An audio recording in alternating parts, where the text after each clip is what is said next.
8 years ago, 5 heroes defeated a mad black dragon and saved the world. One of them was the crown prince of the empire, the swordmaster Kirk. The second is the son of the duke, the white magician Axel, saint of the central temple, bridegroom of Light Whale. The fourth, the main genius of the Imperial Academy, the spirit summoner Servian. And finally, the great mage of despair, Gracelyn. But why did they give her such a gloomy title? The little girl scolded and sat down on the floor with a sigh. That child was the former great mage of despair, Gracelyn, and the current youngest daughter of Duke Elfinade, Alicia. A child who recently remembered his past life thanks to a message from heaven. The trial period of reincarnation was coming to an end and, according to the subscription, ends on the day of her 7th birthday. What? Thought Alicia, just waking up, but suddenly her head burst into pain that came with memories. The student gave the teacher a gift from Mr. Servian. Servian sent a gift. She asked what it was. He was told it was an ancient document, but he didn't know the details. Gracelyn asked who in their right mind would give such a thing. He said that when she was bored, she could decipher it, and it seemed like some kind of contract. Gracelyn immediately chuckled, became interested, and asked if she wondered what would happen if she signed. It was then that the sorceress signed this contract. She thought that nothing had happened and simply threw it away. So that means the contract was signed in her past life, and they won't even let her cancel it. The currency that needs to be renewed for the contract is some kind of heavenly coins, she thought. Is this really not magic or an illusion of a hallucination? Okay, come what may. And yet she, who defeated the dragon in her past life, will not allow some window to push her around. I'm already fed up with receiving these notifications, and she said she wouldn't buy either the saint or the subscription. But then the system window asked to pay attention to the fact that if she didn't pay the subscription fee, she would die immediately. If he doesn't pay, he'll die, Gracelyn asked in horror. What kind of reincarnation is this? Well, we need to figure out the situation. She was absorbed in researching black magic with her student. Then she accidentally sensed the energy of the mad dragon and found the site of the decisive battle. At that moment, she wondered about the dragon's energy. She was overcome by an unknown powerful force. This was her last memory as Gracelyn.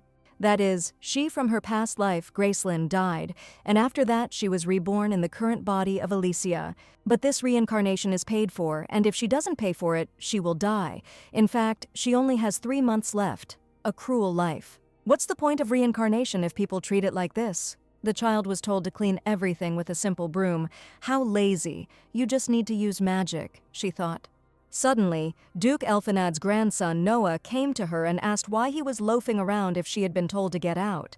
I asked her if she even knew how terrible Madame Jesper could be, and if she didn't want to rewrite the etiquette book, she had to do everything properly. This nephew never got tired of tormenting her, so why does he hate her so much? In any case, he exclaimed, what the hell kind of saint is she if she doesn't even have any abilities?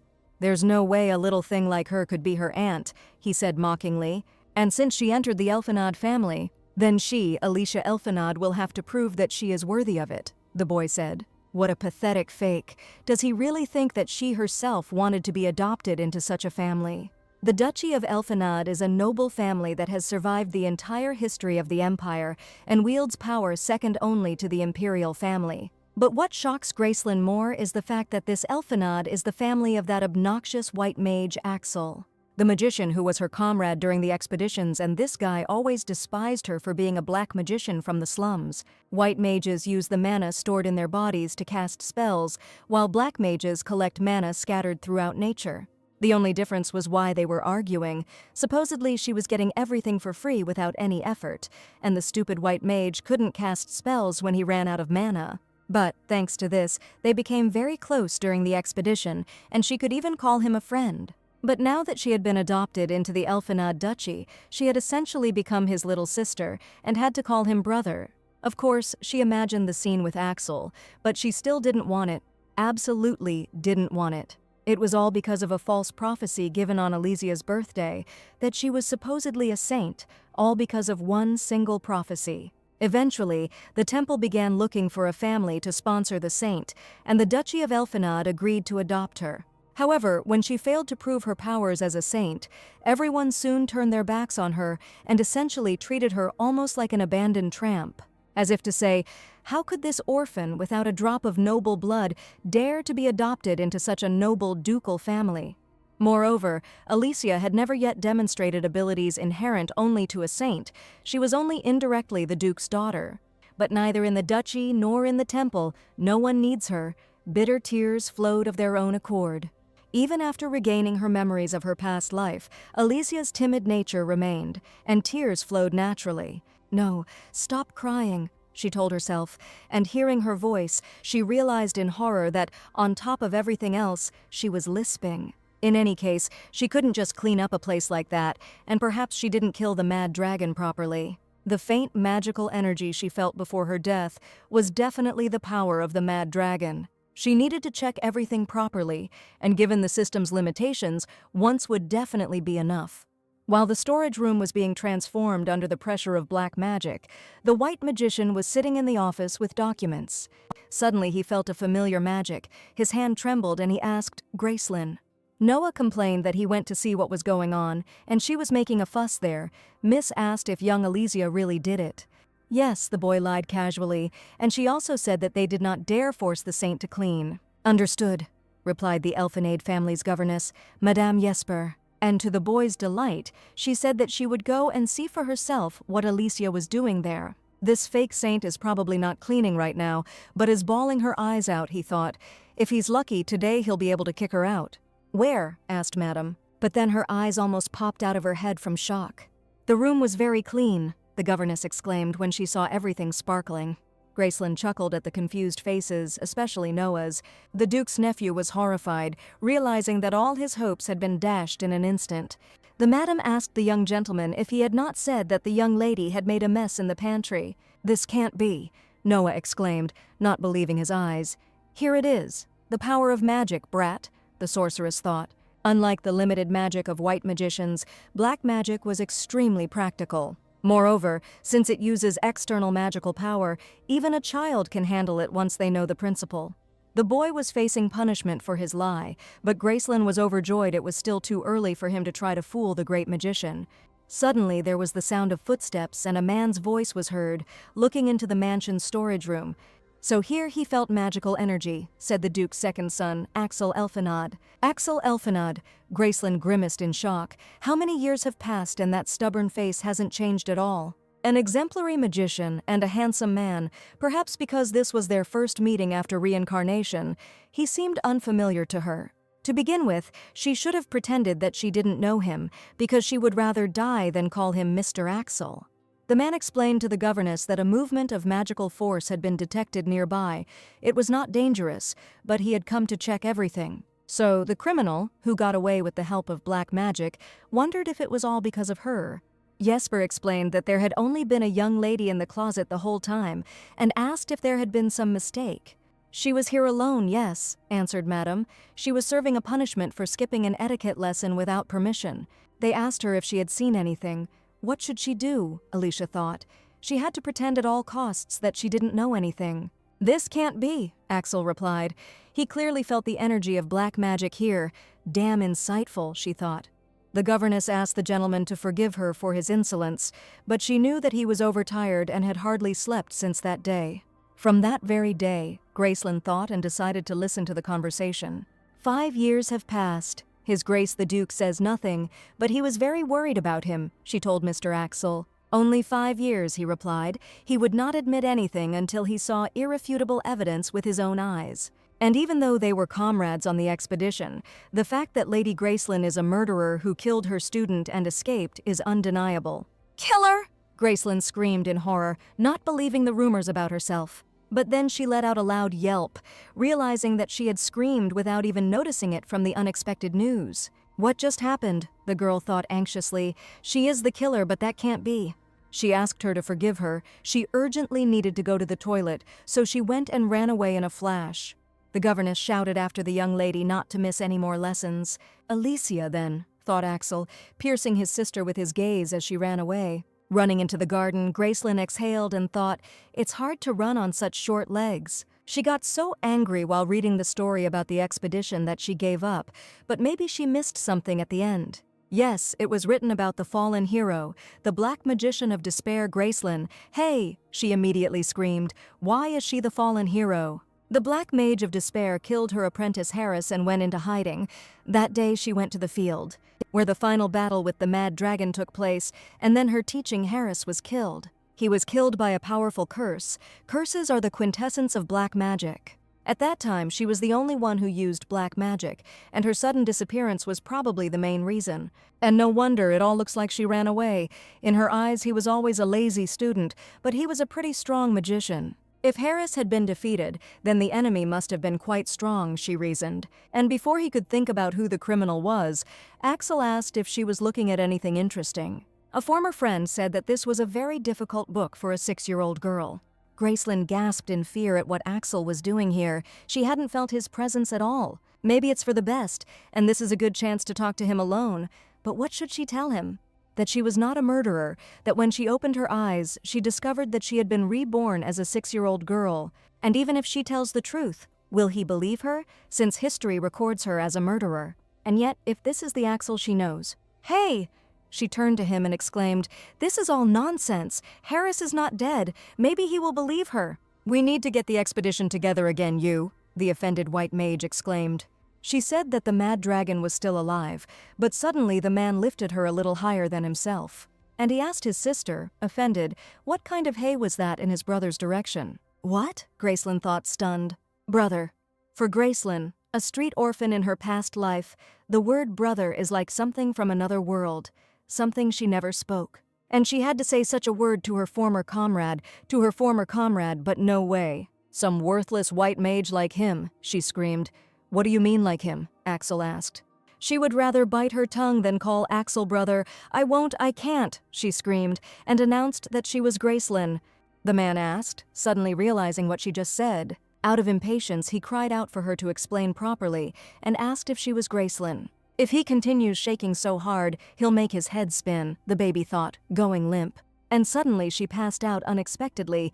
Hey! Axel called out to her and shouted for her to come to her senses. Save me, came a barely audible voice. What?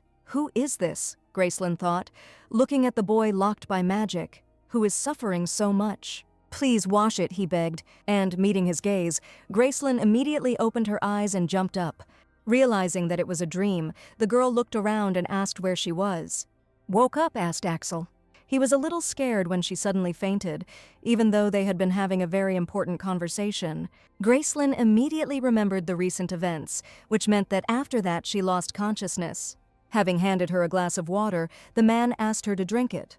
The white magician assumed that they would have a long conversation. Axel, the girl thought uncertainly and surprised, did he believe her words? While she was drinking, Axel thought, he heard that his father adopted a saint from the temple, but what a disappointment. Seeing that the girl had finished, the man suggested moving on to the main point. He asked the girl what proof she had that she was Gracelyn. He explained that he was a magician and did not worship the gods, but if the voice of a god had told the truth about an important event, the story would have been a little different. And Gracelyn didn't believe in gods either, and she didn't hear any voices, she explained. Didn't she hear the voice of God? Axel asked. She's a saint. She's not a saint, but Gracelyn, she answered. Axel got angry and said that it was not a name she could pronounce however she wanted. Of course, he was shaking from the pain of loss and anger at his half-sister. He needed proof. But Gracelyn was also infuriated that the fool would not believe her, and she asked what was wrong with her giving her own name. And she called him a stupid white magician. Stupid white magician, and indeed only one person spoke these words to him. And the little girl grinned and thought that when she was Gracelyn, she always called Axel that. She, still trying to comprehend reality, said the white magician. A charlatan priest, a robber, a spirit exorcist who sleeps in his socks, a prince who snores terribly in his sleep. And she also said that the white magician has a fungus on his feet. Nonsense, exclaimed the man who had just been shamed by a child. It wasn't nonsense, Gracelyn explained with a laugh. She'd seen him wear toe socks all along. She spoke of facts that only members of the expedition could know, but how does she know who she is? Axel asked in horror. Alicia, the girl and Gracelyn answered as one. What is it? The white magician wondered. An illusion or a dream that such a little girl would be Gracelyn. Yes, this can't be, but this magical power definitely belonged to her. He asked hesitantly if she was really Gracelyn, and the girl answered proudly. Gracelyn explained that she had been reborn, but without even listening to the end, he hugged his partner tightly to himself. Calling her a fool, Axel said that he had been looking for her for a long time, and Gracelyn became emotional. But she asked, so it was she who was a fool, it was he who was a fool, and it was true that her character was still the same. But in any case, the man was glad to see her again. Finally, he addressed her as Gracelyn, and she couldn't help but smile happily. The reunion with her old friend was much warmer than she thought. She too was glad to see him again, so much so that she completely forgot about the enormous changes that were coming. The next morning she talked to Axel about what had happened while she was away. About how she signed a strange scroll sent by the Spirit Lord, and how she fell under the influence of an unknown force and died. But why did she use black magic yesterday? It's simple, she was too lazy to clean up, and she also had a strange dream. Gracelyn described to him the boy she had seen in her dream, and asked if he by any chance knew a guy who looked like that. He had never met anyone like her and asked why she was suddenly asking about this, and the girl asked him to just forget about it. She decided that it was just a stupid dream, and suddenly Axel said that things had gotten a little more complicated. First, he reminded Gracelyn, as she had already realized, everyone thought she was a murderer, and the Imperial family is still looking for her, so, the girl exclaimed, she is wanted. The guy asked. She knew that black magic was not viewed very well anyway. Besides, her student was found dead and she disappeared. The witch used her dark magic and everyone understood everything. The rumors spread with renewed vigor, and she would never do such a thing, but this is precisely why misunderstandings arise. It's a shame, but nothing can be done because the use of magic is prohibited. Why? Gracelyn screamed. He also said that the Imperial family was looking for her, and if she recklessly used black magic, she would be executed. She was lucky that she was next to him. In another place she would have already been captured. It can't be. The little witch sighed. Axel said that he would look for a way to save her, but for now she had to be patient. Gracelyn began to whine at being thought of as the killer, when suddenly her comrade said that he still knew it wasn't her. She was inspired, but he explained that she was a cunning black magician, so doing something like that for her secretly was nothing. But Axel admitted he couldn't even imagine that she would die. Gracelyn told him to stop talking to him. Suddenly the man said that this also applied to those guys, and Gracelyn remembered the rest of her comrades. Exactly, she exclaimed. The mad dragon can rise again. We need to gather a squad, but unfortunately, it is impossible to gather all three now.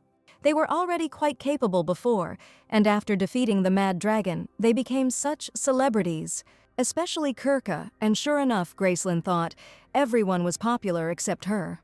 Kirka, who was the crown prince during the detachment's time, inherited the throne as promised by the emperor, becoming emperor. If the current Emperor Kirka ignored the accusations of murder against her, it means he had his own reasons for doing so. In any case, the main thing now is to find the criminal who abandoned her like that. The criminal, she asked again. Well, they adopted such a beggar into the ducal family of Elfenad, hoping that she was a saint, but in the end they were fooled. It was simply unthinkable, and then her former friend asked if she would go and wash with her brother. A wave of excitement and embarrassment washed over Gracelyn, wondering why she had to wash with him. Axel asked what was wrong if her brother wanted to wash her, she screamed, calling the stupid white magician a pervert. But in the end, Gracelyn was washed by the maids. Lily asked the young lady if the water temperature was just right. Alessia's second personal maid, Rose, asked her if she liked the scent of bath salts. If she's in pain, she should tell me right away, said the third personal maid, Daisy.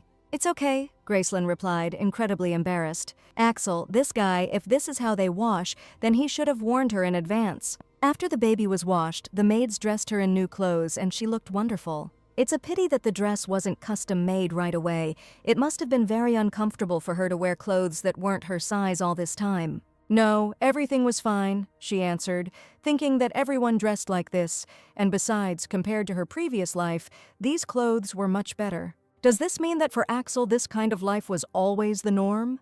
Now Gracelyn understood why he had been so grumpy when he told her to buy herself different clothes. It's strange that the Duke allocated such a large budget to ensure that she was well looked after, and what was Hannah doing all the time?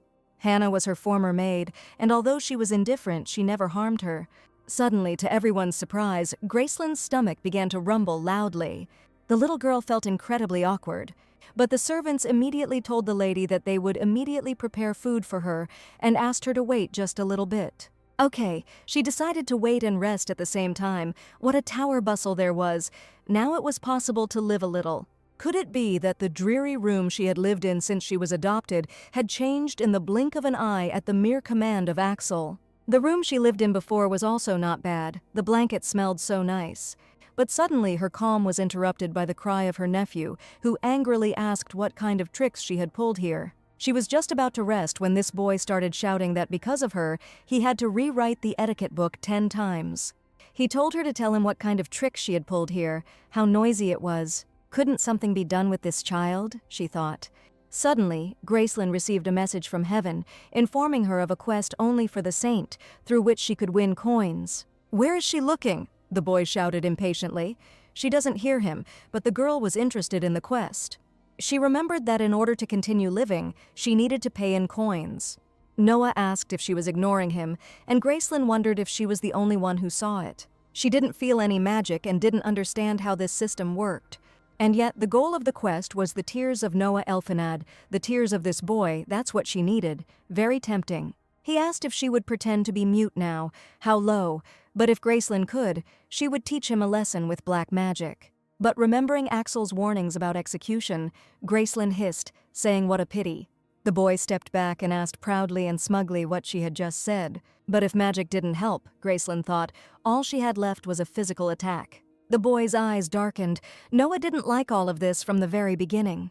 His Grace Duke Elfenad was approached by a priest who came to take care of Saint Alessia. One day, appearing unannounced, she took everything from him. And now the victory was Gracelyn's. What is it? Why is he lying there, the boy thought in shock. That means she was hit now. And this brat who uses violence, a saint, he will never admit it, never. He jumped up and shouted, asking how she dared to hit him with her head. "You'll see," the boy said whiningly. "He won't let this go so easily," and a tear ran down his cheek. If she continues to receive coins, she won't have to worry about her life expectancy. While the boy was screaming in the background, Gracelyn was thinking about how to get the coins, and after pressing the button, a notification came that the reward would be received. Noah repeated that he would not let this go so easily, when suddenly a gold coin hit him on the top of his head. The boy picked up a gold coin from the floor and asked in surprise where it had fallen from.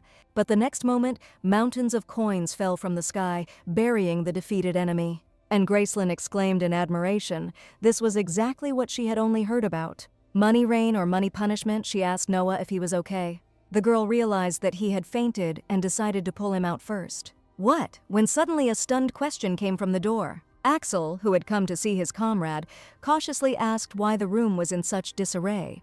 Rejoicing at the appearance of her friend, she explained to him that these were heavenly coins that had fallen as soon as she had completed the quest. Indeed, they had a sacred seal, a divine pattern that people cannot counterfeit. It seems that this is indeed a currency created by God, so they can be trusted. But how can they transfer such a quantity? She asked. Axel asked her not to worry about this and snapped his fingers, creating a magical piggy bank. She sucked in the entire year's worth of coins, and Gracelyn thought they all disappeared in the blink of an eye. And then she thanked the cute piggy bank, thinking how cute it was.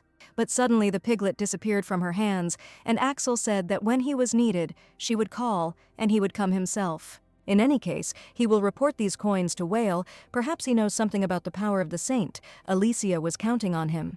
When Noah woke up, he asked who she was and if she was doing some tricks again, but his friend was terrified. He was horrified to see his uncle, and Axel, who had just noticed his nephew, asked what he was doing in Alicia's room. Noah was nervous, not knowing what to come up with as an excuse. What is he doing, she thought. Of course he came to torment her. The boy awkwardly replied that he had come to greet his aunt. True, the elder asked and said, then go ahead. The boy was almost electrocuted. What? He asked timidly, slowly and uncertainly. Come on, Axel, Noah called out defiantly and menacingly. Say hello. Politely and courteously trembling, fear and cold ran through the boy's body. He was sweating profusely, blushing from humiliation, and trembling with anger as he looked at Alicia, this brat who was making fun of him. He should greet politely and courteously.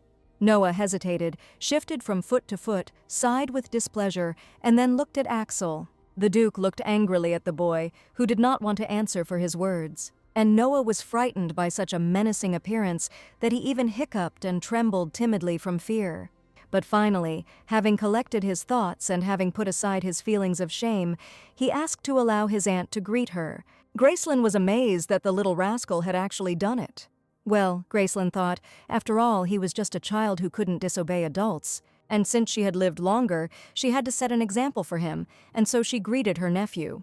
The boy was taken aback by such a sudden gesture from a girl younger than him, and even the white magician could not hide his interest in how his comrade was treating the children.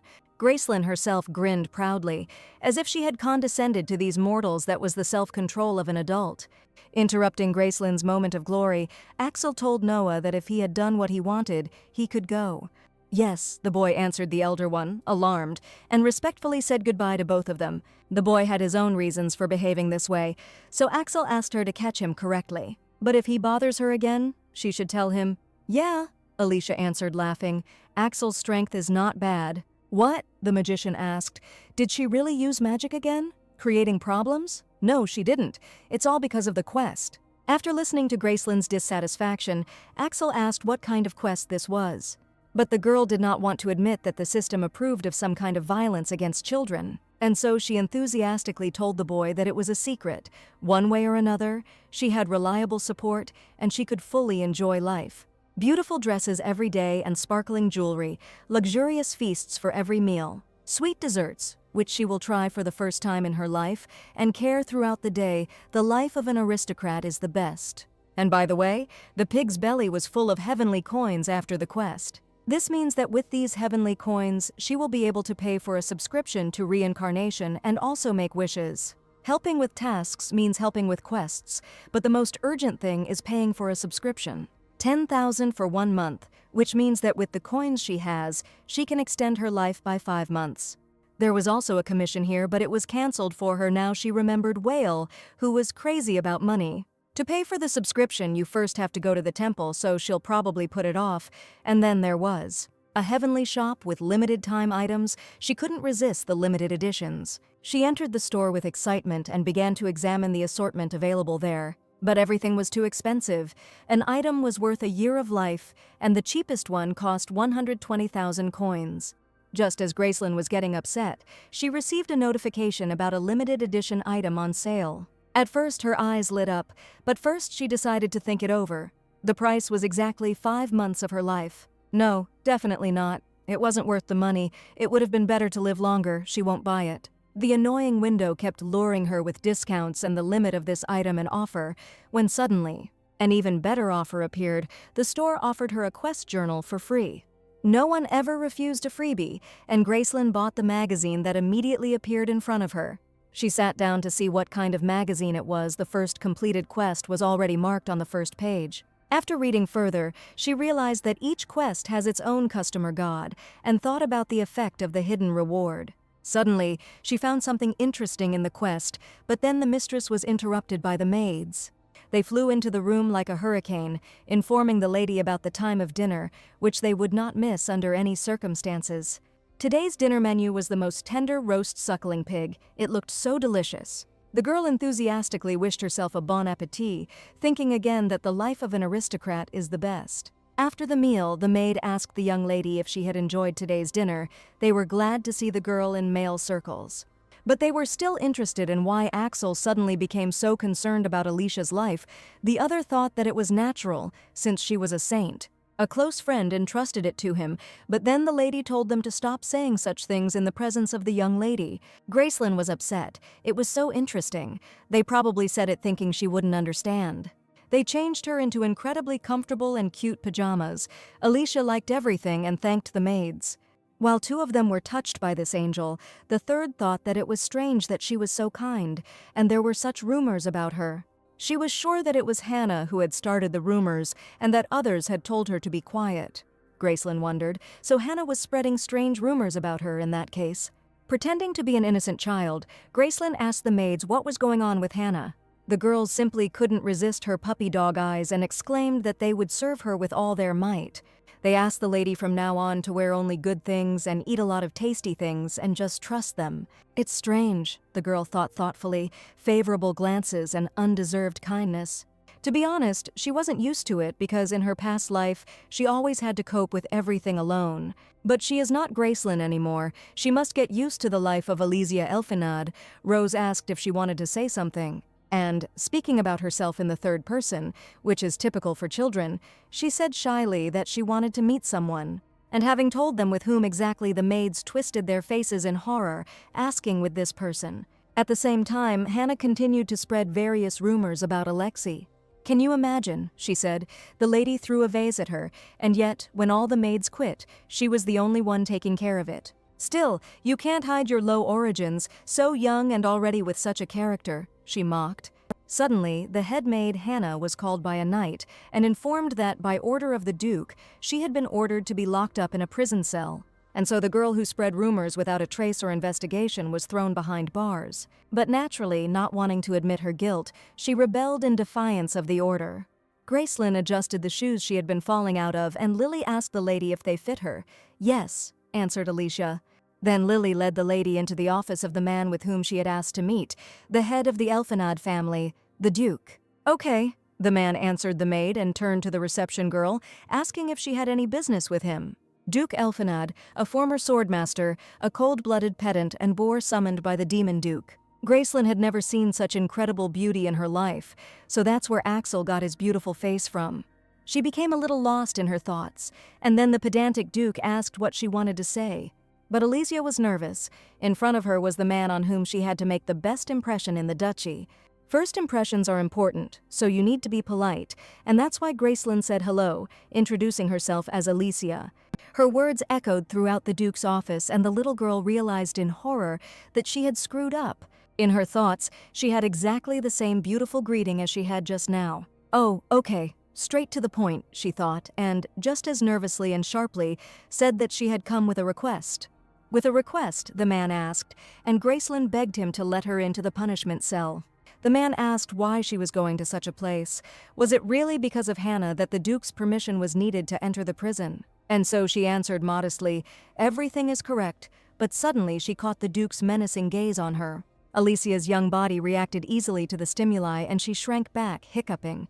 A sudden hiccup of fear came over her, and Gracelyn wondered if he was angry. A simple hiccup had already turned into panic. Her body was shaking. What a timid little body, the magician cursed silently. But contrary to all the expectations of this body that she would be subjected to abuse and the like, the Duke took her in his arms. And like a caring grandfather, he pouted and told the girl that he didn't like it. At that moment, Alicia wondered what kind of situation this was, and she was overcome by a feeling of déjà vu.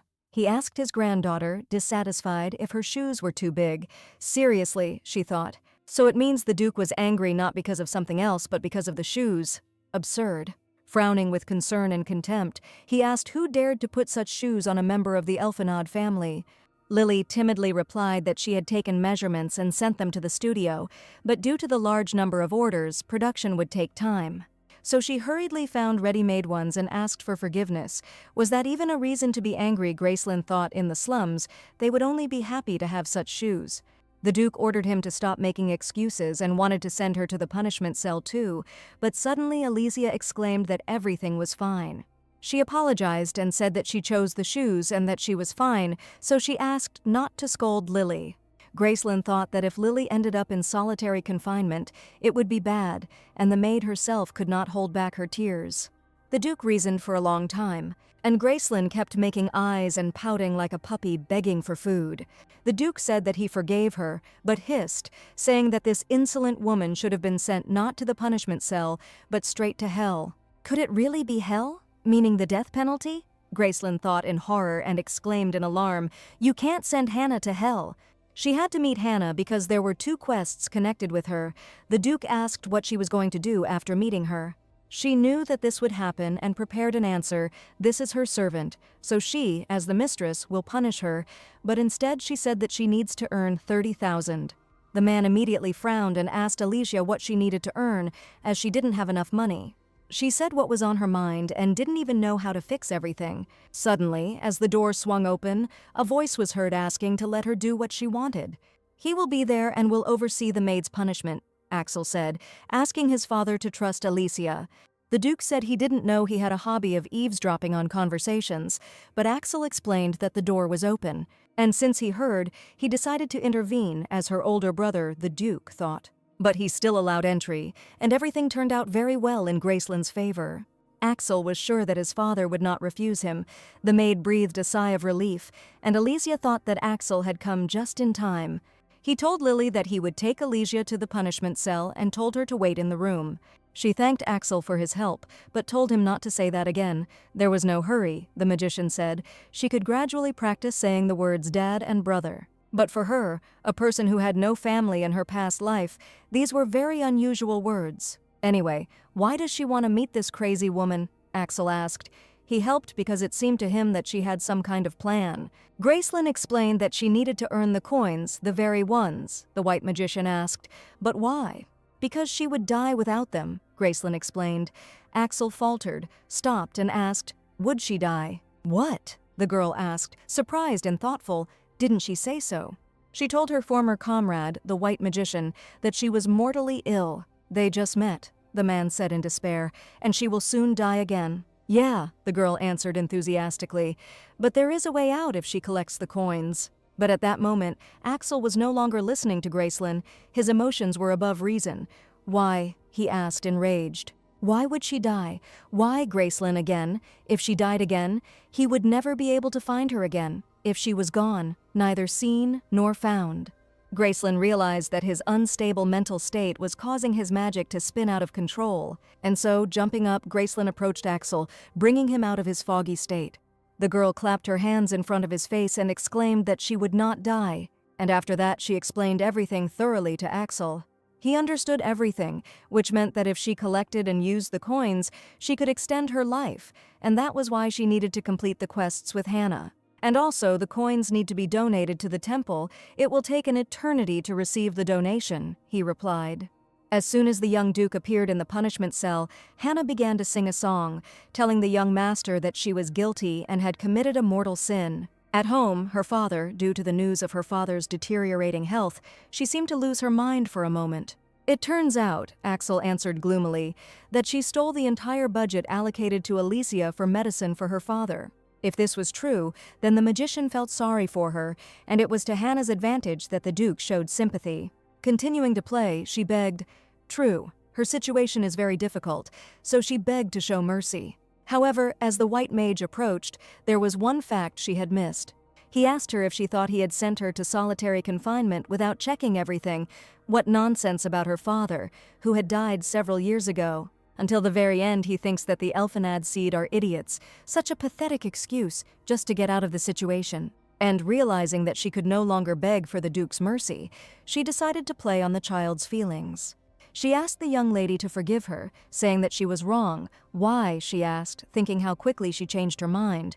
Ah, Hannah exclaimed desperately, she is a saint, and saints are magnanimous. And she asked, will she forgive her? Yes. Please, she begged. She had served her so sincerely all this time. Sincerely, Gracelyn thought. According to Alicia's recollections, the maid poured cold water on her, saying that it was good for her health.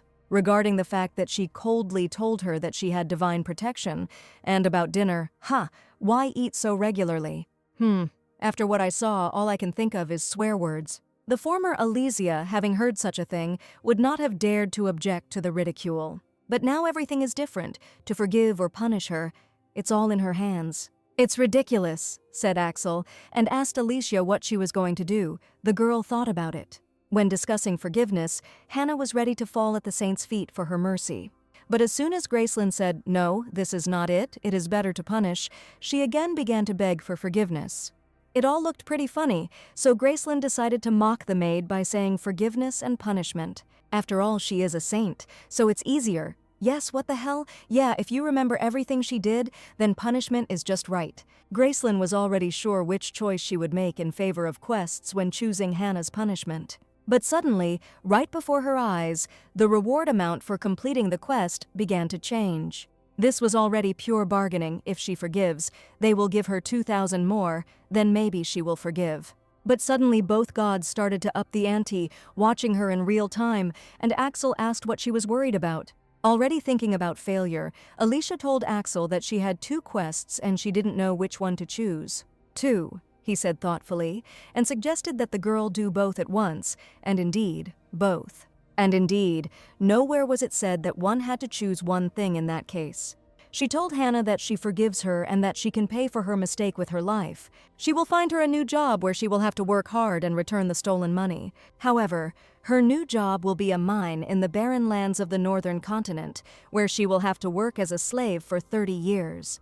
As soon as the young lady's verdict was announced, Axel called the guards to take the maid away. And while Hannah was trying to come to terms with her new life, Gracelyn completed 2 quests. So, thanks to the bargaining of the gods and Axel's hint, she received 230,000 coins. The girl boasted to her brother that she did as he said, and Axel called her a little devil. Having completed the first target, Gracelyn told Axel that they could move on to the next operation. To prolong her life for a long, long time, 230,000 is like a drop in the ocean. The little witch asked the magician, "He also wants her to live long, right?" "Of course, you fool," Axel answered modestly. Gracelyn said that she would do this quest next and pointed to the page, but no matter how much she pointed, Axel saw nothing. So, only she could see the contents of the book, the guy asked. "So what kind of quest is this?" "It was all simple. You just had to find a 4-leaf clover," Alicia explained. In her past life, having defeated a mad dragon, she built a house in a secluded place in the north. She spent her days there, studying new dark magic. The villagers kept guessing what kind of magic she was studying. And as time went on, she boasted to her student that she had learned magic that could untie knots. Of course, Heiress was upset that the teacher spent a whole month studying such magic, but Grace said that it was very useful magic. Thanks to her, she is one step closer to an old age in which she will not have to do all sorts of tedious household chores. And among her research was magic that could turn a weed into a 4-leaf clover, which is why she locked herself in the village. It was a repeatable quest that would give her a ton of coins, turning weeds into clover, he said. And he asked, "Where are the weeds? And don't weeds grow everywhere?" asked Alicia, "at least in this garden." "Nonsense," Axel exclaimed irritably. "This is the estate of Duke Elfinad. 5 gardeners, together with numerous servants, tend the garden 350 days a year without rest." So did she really think weeds had time to grow? Gracelyn was horrified. So, damn, how wrong was she that it would be that easy? Then, apparently, we need to grow weeds first, and 3-leaf clover won't work, Axel asked. "No," she exclaimed. "It must be a 4-leaf one. Well, nothing can be done." He asked to wait a day and he would arrange everything, asking Gracelyn if she would trust her brother. Goosebumps ran across her skin and she said she was going to throw up. The next morning a whole bed of clovers appeared, which Axel managed to grow, and Gracelyn praised him. She immediately started counting how many there were. 1, 2, 3, 4, 5, God, there were so many of them. The quest will be completed when she collects and distributes 4-leaf clovers, and she decided to share her luck with Axel. But what if she gave them all away at once? Then she would instantly become rich, but she imagined this future only in her fantasies. No matter how many clovers she threw at the white hard-working mage, the system gave her only one reward. It was only then that Gracelyn realized that she needed to distribute good luck to different people. Axel didn't even have the strength to be angry, and Alicia asked him how many servants there were in the mansion. "Definitely more than 100, he answered. 100 people? The girl asked again in pleasant shock. "Then what if she gives it to everyone?" "It will be 10,000, just enough for a month of life. That's cool." She told Axel that she would go. And yet, it wasn't in vain that he spent the whole night creating them with the help of magic, Axel thought wearily with warmth in his soul. And so, having collected enough clover, Gracelyn went to hand out a piece of luck to everyone. Giving out good luck to the holy maids was quite fun, and thanks to this, she no longer had to worry about coins. "Okay," she exclaimed, "get your luck," but suddenly she came across a rather large figure. The Duke, tired from work, coldly asked his daughter what was going on here, frightening Alicia with his unexpected appearance. Lily explained that the lady had created a flower bed and was distributing 4-leaf clovers to everyone in the mansion. The Duke asked how she created the flower bed. The maid replied that as far as she knew, Mr. Axel had helped her. "Axel means, as if dissatisfied with something," the man said, looking at the baby, so she got closer to him. He was angry because she had grown a flower bed without permission, or because she had caused a fuss by handing out clover, she thought fearfully. Whether she died now or because it didn't matter, she was obliged to complete the quest, and that's why she asked the Duke to accept the luck. She gave him the biggest one. First she would get rid of the rest, and then she would get a scolding, give it back, and then she would beg for forgiveness. "Wants to give it to him?" the Duke asked irritably, and Alicia thought she should have apologized first. But contrary to her expectations, the Duke simply accepted the gift and, having thanked her, left. Rose noticed that the Duke was in a good mood, but Gracelyn kept thinking that she had almost fallen out of favor with the Duke. So she also accumulated sacred coins. What happiness! Well, now it's time to slowly head to the temple. That same evening, the assistant noticed that the Duke had also received a 4-leaf clover from the saint. He admitted that he had also received a couple and asked if he thought it really brought good luck. But, to the assistant's surprise, the Duke himself ordered him to give back the gift he had received. And angrily, he asked who allowed him to accept gifts from his daughter, and then the man gave them to the Duke. Whatever one may say, he is very sensitive to matters concerning children. The Duke said that it would be necessary to take back those that the servants received. And then he asked, "So he says that a letter came from the central temple?" "Yes, from Kadeksha," he answered. He handed over a letter to the Duke, sent by Cardinal Caden. Well, the letter was not encouraging in its content. The temple demanded the return of the saint, who would soon be 7. "How hypocritical they are," the Duke said with disgust. "They sent her to them themselves, calling her a saint, and now they are making such demands." He ordered them to refuse, since there were more important matters, and asked if preparations for that day were going as they should. Gracelyn was happy because she had already collected 280,000 coins, which would allow her to live for 28 months. But she was still terminally ill, he reasoned pessimistically, and had less than 3 years to live. Initially it was much less, she noted. She will gradually increase this period, so he need not worry. Her habit of thinking that everything will work out somehow doesn't change, Axel said. Well, didn't he wonder, Gracelyn asked, if, after she died, she could be reborn again? Axel hit the girl on the head for even talking about her own death. Having experienced the sudden loss of a loved one, Axel asked Gracelyn not to talk about death so easily. The girl didn't understand why Axel was so offended by this, but she still apologized, realizing that Axel could make such a face too. The head of the Magic Tower, Mr. Axel, was welcomed on site and was glad to see him in the temple. Before Gracelyn went to war, she came to this temple for a blessing. It was her first visit after her rebirth, and although she was a saint recognized by the church, she had little contact with the temple. Even though she was adopted, it was the temple that left her in the care of the Elfinades. Shouldn't the people from the temple be interested in her? But then the pastor approached them and asked the young duke what brought him to the temple. And he asked if the head of the Magic Tower had finally decided to begin serving God. They hadn't seen the high priest for a long time, but Axel asked him not to worry, as he hadn't come to start a fight. "What are you talking about? What kind of quarrel?" asked the priest. He didn't even think about it. The god will accept any visitor. However, the temple is closed to visitors today. He could not let him in, even if it was the saint's request, Axel asked. The saint, having looked closely, asked the priest, and looking out, Alicia finally greeted him properly. Damn, thought the priest, that fake saint who can't even show her divine power. Because Cardinal Whale misinterpreted the prophecy, rumors began to circulate that the wrong child had been declared a saint. The saint will soon be 7, and if she still does not learn to use her divine powers, the cardinal will be handed over to the Holy Court. But why is it that now the saint appears before him, claiming that she received a message from heaven and came to make a donation? A saint who couldn't use divine power, yet this was a perfect opportunity to overthrow Cardinal Whale. Could it be that the head of the Magic Tower, close to Cardinal Whale, is in cahoots with him and they are up to something? For a revelation of donation, this is quite modest, and she asked if there was any evidence that the heavens had sent such a message. Evidence, the girl asked again, and Axel asked incredulously if a revelation needed proof.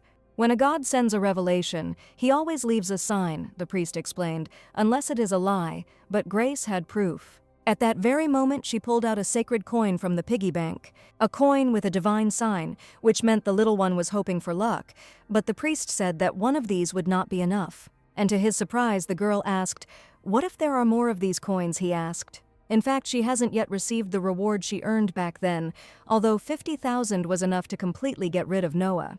But what if she used the 230,000 coins that she had not yet received as a reward? How full would the temple be? The high priest shouted from the gods, thereby frightening the other young servants. They immediately ran out of the opposite wing of the church and asked the high priest what had happened. But they instantly froze in shock when they saw coins with a divine sign falling straight from the sky. They exclaimed that this was a divine revelation, and the priest asked to save him. This amount should have been enough as convincing evidence after all. Flaunting money is simply wonderful. The young men asked the saint to ignore them and use the altar as she pleased, and Alicia thanked them. "Well then, let's make a donation," she asked Axel, who was interested to know what she saw there. And with the help of the piggy bank, she moved all the coins she had collected to the altar. She had never prayed before, but she thought that she could just roughly repeat after Whale. The head of the magic tower watched the witch's actions with interest. Alicia turned to God, saying that since she had been reborn, she would try to live on the right path, but it would be great if he gave her a break. It was a shame, not that she was bragging, but in her past life she saved the world by defeating a mad dragon, didn't she? How did the subscription renewal notice come? Oh, and Gracelyn still wanted to say so much. But suddenly, she was given a reward for her donation. With the effect of intuition, just think, she received such a reward for a simple donation. Once it was all over and her life was extended, Axel called her back and she asked him to wait for her. But suddenly, the intuitive premonition she had just received worked, and her intuition began to shine. The effect called her to where a road strewn with flowers awaited her. She immediately ordered Axel to go forward, which the man asked in surprise. He anxiously asked Alizia to wait, but she thought it was intuition. Her heart was pounding. It was said that if she goes there, a road strewn with flowers awaits her. Of course she should go. And having arrived at the place where her intuition led her, Gracelyn asked for forgiveness. And that was it. But while she was happy to rejoice, the next moment she saw a terrifying picture. "What is this?" the girl thought, stunned. "What is happening here? And who is this child, groaning in pain under the onslaught of the magic of suspicious individuals?" And indeed, it was definitely the same child she had seen in her dream, begging for help. In reality, he looked even more miserable. However, while Gracelyn was looking around in confusion and wondering what the hell was going on here, a menacing-looking man appeared in front of her and told the little girl that she couldn't come in there without permission. But at that very moment, an alarmed Axel ran in, calling Grace, immediately changing his name to Alicia and asking what had happened. Meanwhile, tension hung in the room between the two dukes, and Gracelyn wondered what kind of man this was.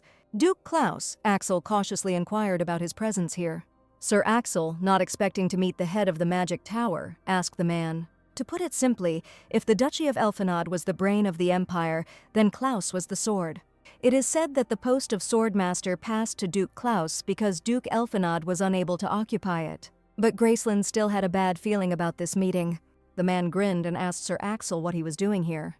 The white magician had not seen his lordship for a long time, and Klaus asked if he shouldn't have been busy with the affairs of the magic tower.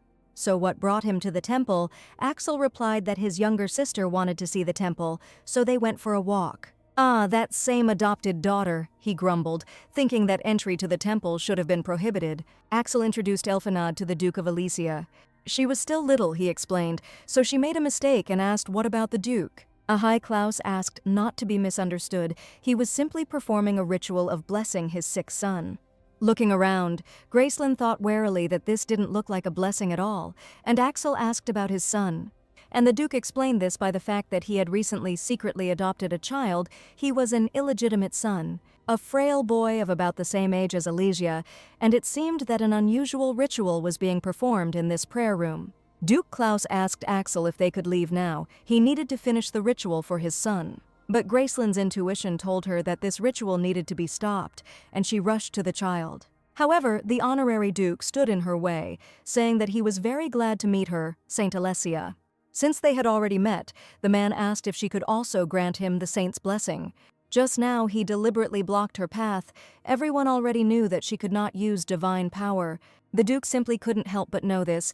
He probably just wanted to get rid of her. Let's see what he says about this. Axel hastened to call out to his lordship and Alizia, but then the girl exclaimed that she, too, was glad to see the Duke. And she exclaimed that Alizia would grant him her blessing. The next moment, the girl's hand moved straight towards the unsuspecting man's face. A slap, and the faces of those around him immediately twisted in horror, and Klaus himself staggered in surprise. Rage and anger boiled within him, but suppressing it, the man only asked what it was. "What do you mean?" Gracelyn asked mockingly.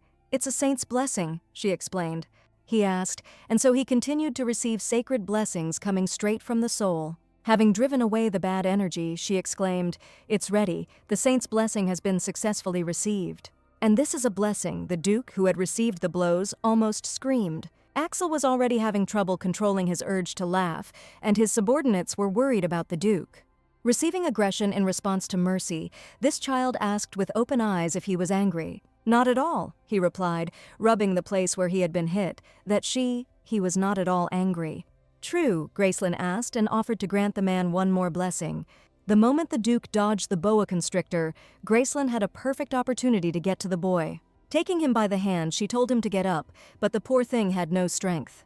The boy only raised his painful and tired gaze to Alicia and asked who she was. "It's her!" the girl exclaimed. "He called her," she said, wanting to get him away from here as quickly as possible. And the boy saw hope in her.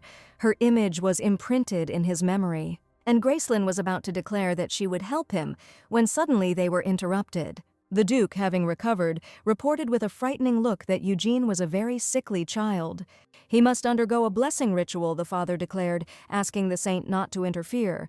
Then Axel could not stand it and told his lordship that his attitude towards the saint was rather rude. He, too, was clearly irritated by the situation, but Klaus had already endured a lot because she was a young saint. And if they continue to interfere with the ritual over his sick son, he won't stand idly by either, Klaus warned Sir Axel. "What kind of blessing ritual is this? The boy is suffering so much."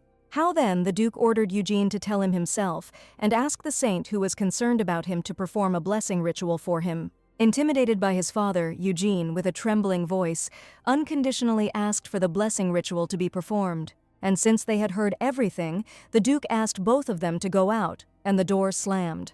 Everything was extremely suspicious, and she asked if there was a way to separate him from his father, but he was still the Duke's son. If they acted carelessly, it could lead to a war between the families, and Gracelyn said they needed to find another way. And there was another way.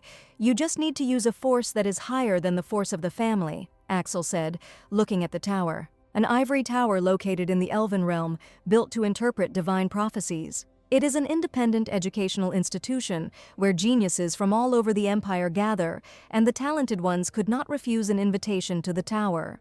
Moreover, the talent categories are so high that not only aristocrats but also members of the royal family began to consider the invitation an honor. Since then, the Elfenad Dukes have been producing scholars from generation to generation, and as a family, supporting and clearing the tower. They were able to achieve even greater glory and honor. An invitation from the Ivory Tower is more than an imperial decree. And if Eugene is invited to the Ivory Tower, even Duke Cloud will not be able to refuse. True, once you enroll, you will have to do research non-stop until graduation. Such joy sounded somehow too cruel, and Gracelyn suggested kidnapping him anyway. But the Elfenad family has graduated the most students, and the father is also the chairman of the tower's admissions committee. There won't be any problems with the invitation, but it's time for her to start getting ready too, Alicia asked in surprise. And then Axel explained to Gracelyn that he too would have to go to the Ivory Tower. What the girl asked, stunned, whose only problem not long ago was simply survival. "What is this mountain of books?" she asked in horror. "What do you mean?" Axel answered. "Materials for preparation." "And she needs to learn all of this." She was indignant, but that was not all. The repetition was done separately. Gracelyn asked Axel if she really needed to do this, already thinking about using dark magic. He already said that she was a saint, and that the temple would soon require her return to test her abilities. But she doesn't have any divine power, and he also uses forbidden dark magic. Therefore, she has all the more reason to enter the Ivory Tower, which is the only independent place recognized as the Imperial Palace. Was the former dark sorceress really scared?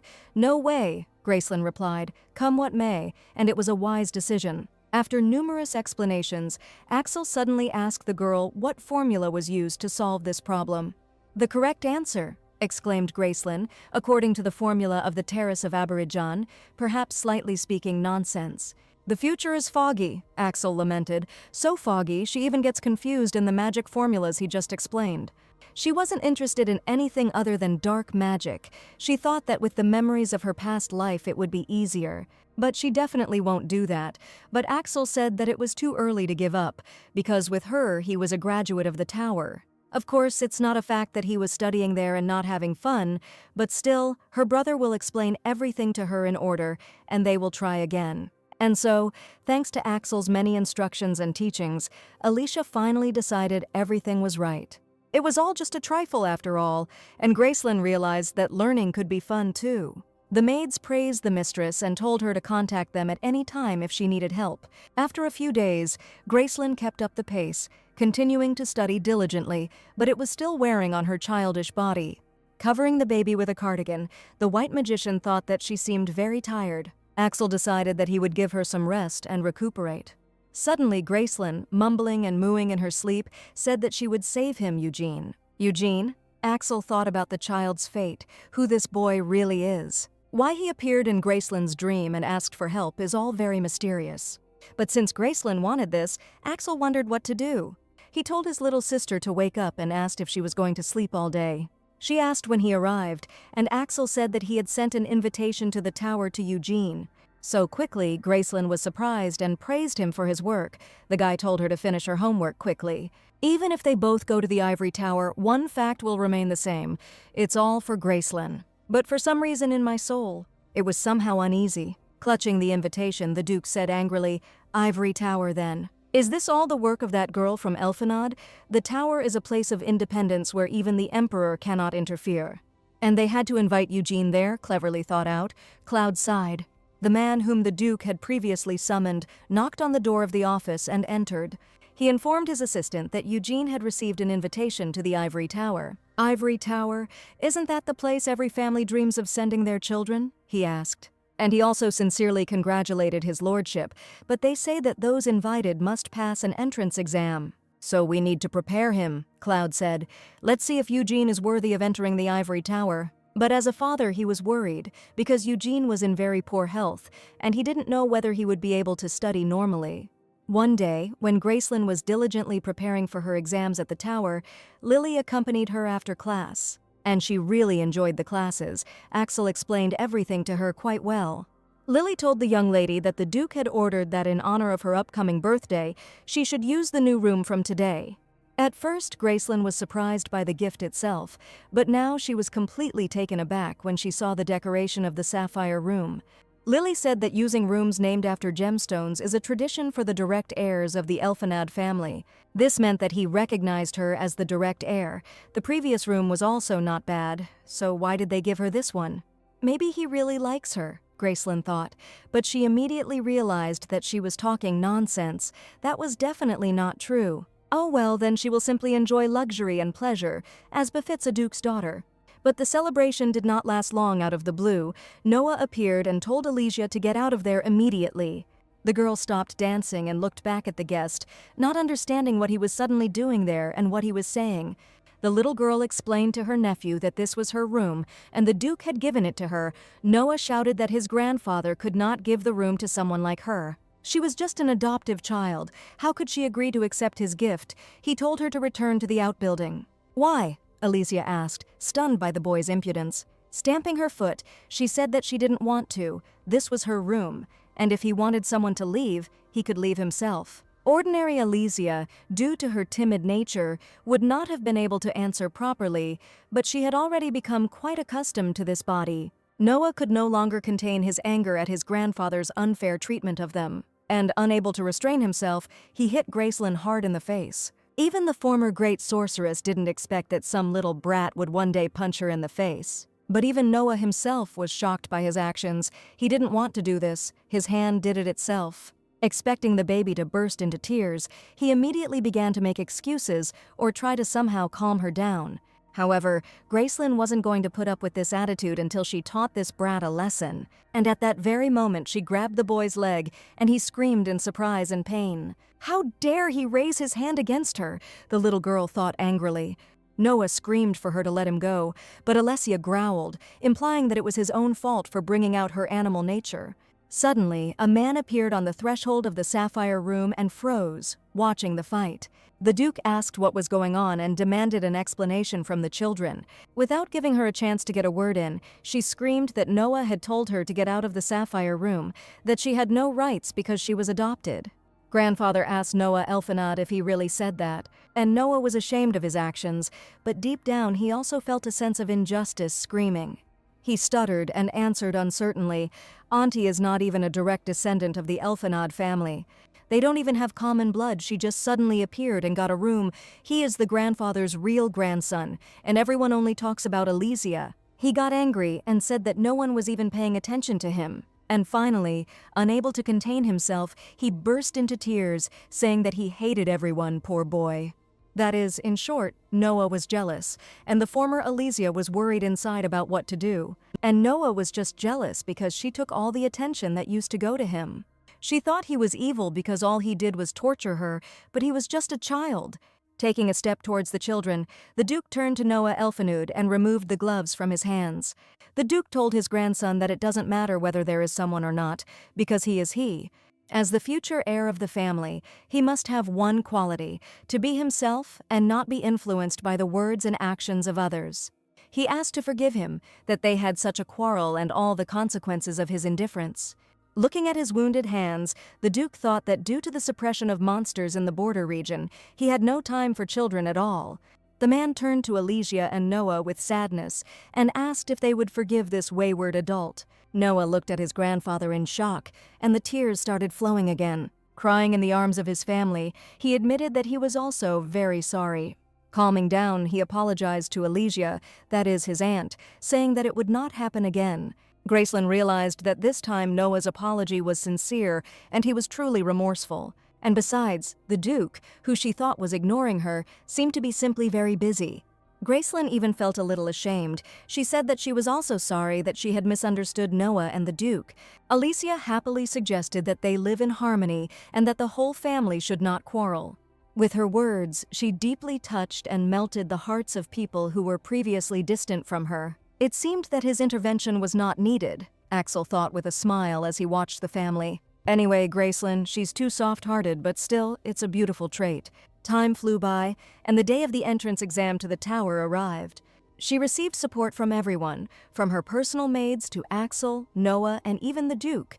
Gracelyn is challenging the ivory tower, some kind of test. Haha, she'll pass it with flying colors. The teacher burst into the staff room shouting that a genius had appeared. As many as 2 people passed the entrance exam with the highest score. This is simply unbelievable. And look at the answers. Both wrote perfect ones. Moreover, one of them doesn't even have any solutions, which means he solved everything in his head. They had to immediately enroll these talents as soon as possible. The teachers' hearts fluttered from such a jackpot. They were curious about the students, while the maids congratulated Elysia on her admission and achieving the highest score.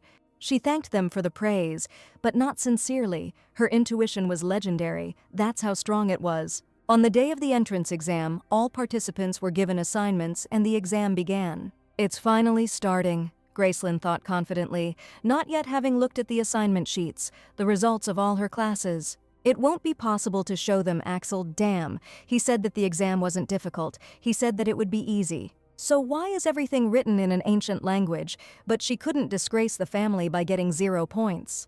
Calm down, let's read it again. One letter at a time. The answer is definitely hidden in the question itself. And suddenly, an intuitive feeling arose. Elysia's intuition shone that it was she who suddenly felt the answers to the questions. It turns out that the intuition skill could be used like that, eh? It still won't solve it, so he'll just guess. So Elysia, having literally guessed correctly, received the highest score, and the whole family rejoiced. To be honest, Axel thought she would barely pass, but a perfect score was unexpected, and the plan in case of failure could be cancelled. Moreover, the fact that Eugene did it on his own was also a surprise. Then the servants started talking about the second person who got the highest score. Eugene Cloud answered Elysia. So it was her friend who got the highest score. This is good news. The maids were very interested in what kind of person he was. And then Gracelyn suggested that maybe they should invite Eugene to eat something tasty together, and the maids supported their mistress. The evening before the entrance ceremony came, Axel congratulated Elysia on her entrance to the tower, and the Duke quietly joined them. The man also congratulated his child and then looked at his invited friend. He also sincerely congratulated the young Duke Eugene Claus, who modestly thanked him for the invitation. He is a friend of Elysia's, so such a treat would be just right. They especially tried hard with the food and asked him to start. The adults were jealous of their girl towards some boy, but Alicia felt this atmosphere as if she would be scolded if she didn't eat everything. During the conversation, the Duke learned that Eugene was 7 years old this year and that he and his daughter were the same age. Watching Eugene, Gracelyn noticed that he was very tense, as if he was about to choke. So she decided to lighten the mood and said that getting a perfect score was amazing, calling Eugene a genius. The boy said, embarrassed and shuddering, that he was not exactly a genius. He simply explained that he came across a formula from a book he had seen the day before, and was lucky. But in her opinion, he was a genius. She wanted to be friends with him ever since they met. Alicia told Eugene that he could speak to her informally, since his birthday was earlier than hers. And when Gracelyn asked him if he liked steak by any chance, Lily ordered the main course. And at that very moment, Rose brought a steak with a special sauce from the chef to the table. "It's so delicious," Gracelyn told Eugene. "It just melts in your mouth," and she advised him to try it quickly. She quickly explained to him how to hold the utensils, and when he tried it, he said it was delicious. She chatted sweetly and fed the boy from her hands, while the adults were passively jealous. Eugene's reaction was very violent. She wondered if the food in the Cloud Duchy was really that bad. And he uses cutlery clumsily, as if he were eating it for the first time. Perhaps he had been poorly looked after in the duchy, but now she would take care of him herself. The Duke turned to Alessia and asked if the Pope could also eat some of this and asked for a plate. Twirling the fork in his hands, Axel said that he also wanted something sweet and said that his brother also asked for a plate. At first, Gracelyn felt sick at Axel's tone and wondered why they were suddenly acting like this.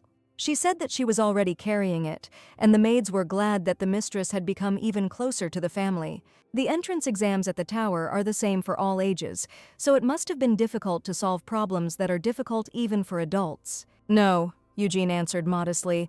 "They were just problems that needed a little thought." Wow, Axel was surprised. How modest. He is just the complete opposite of Alicia. He asked if he by any chance knew the formula used to circulate white magic, and he answered. The guy was surprised that he knew this formula, and Eugene said that he saw it in a book. And at that very moment, Axel asked the boy if he would like to become his student. The father asked his son if he was serious. "Yes," Axel answered, but he was just about to find himself an apprentice. And as he probably knows, he is a white mage who is also the head of the magic tower and was also a member of the expedition. They defeated the Mad Dragon 10 years ago, and if he develops enough power on his own, then he will no longer have to suffer. Perhaps he will even be able to change his predetermined fate. It will be difficult to find a better teacher in the Empire, but the choice will be his. He thanked her for the offer and asked if he thought he could handle it, as he had just joined the tower. Yes, and he did it with a perfect score, so he put forward this proposal, but Eugene didn't know if his father would allow it. "Well," Axel answered with a sigh. He didn't ask him to decide right now, even if he agreed. First, he would need to get used to the tower. He asked him to think carefully, Alicia probably thought. Axel did it for Eugene, but it is natural for him to be wary of the kindness of a stranger. And besides, this will be his first time spending the night in the ducal mansion. Will everything be all right? That same night, Eugene wondered why he had made such an offer, why no one around him had stopped him.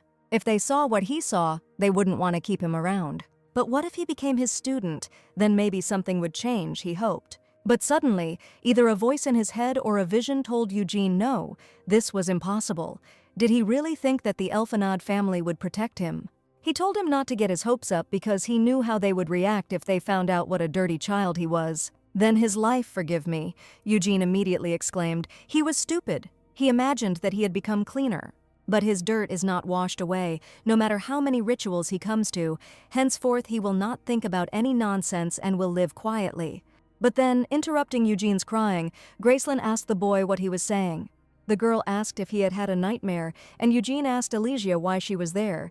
The girl replied that tomorrow was the first day of school, and because of this she couldn't sleep.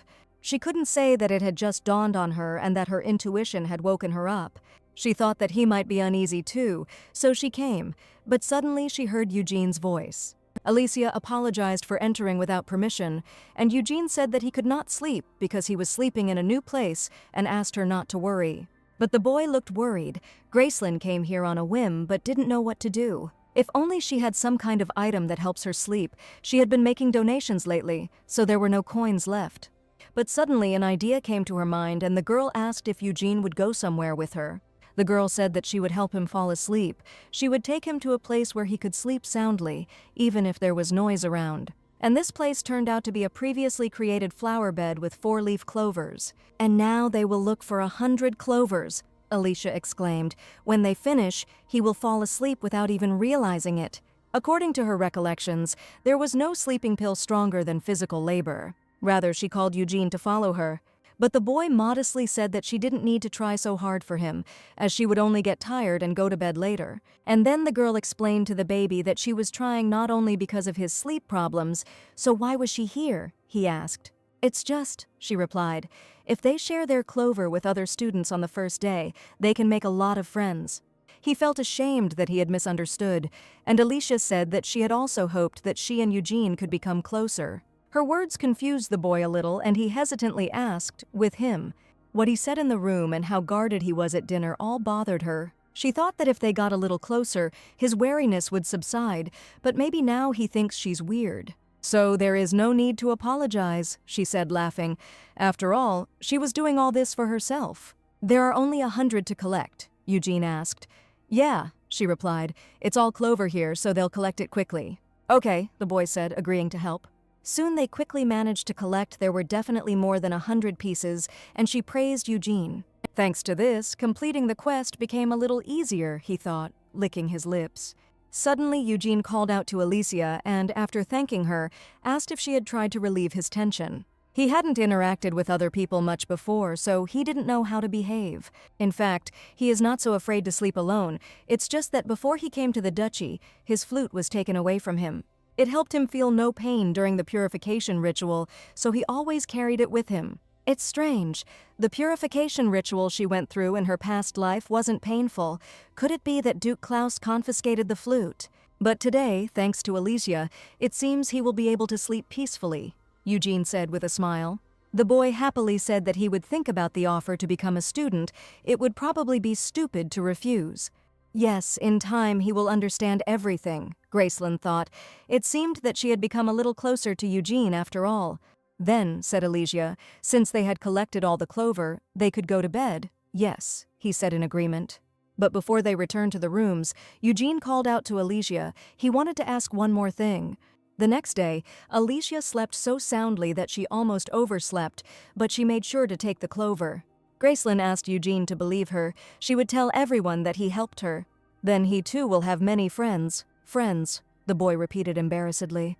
He said under his breath that one friend was enough for him, but Gracelyn heard a cry about some kind of bickering.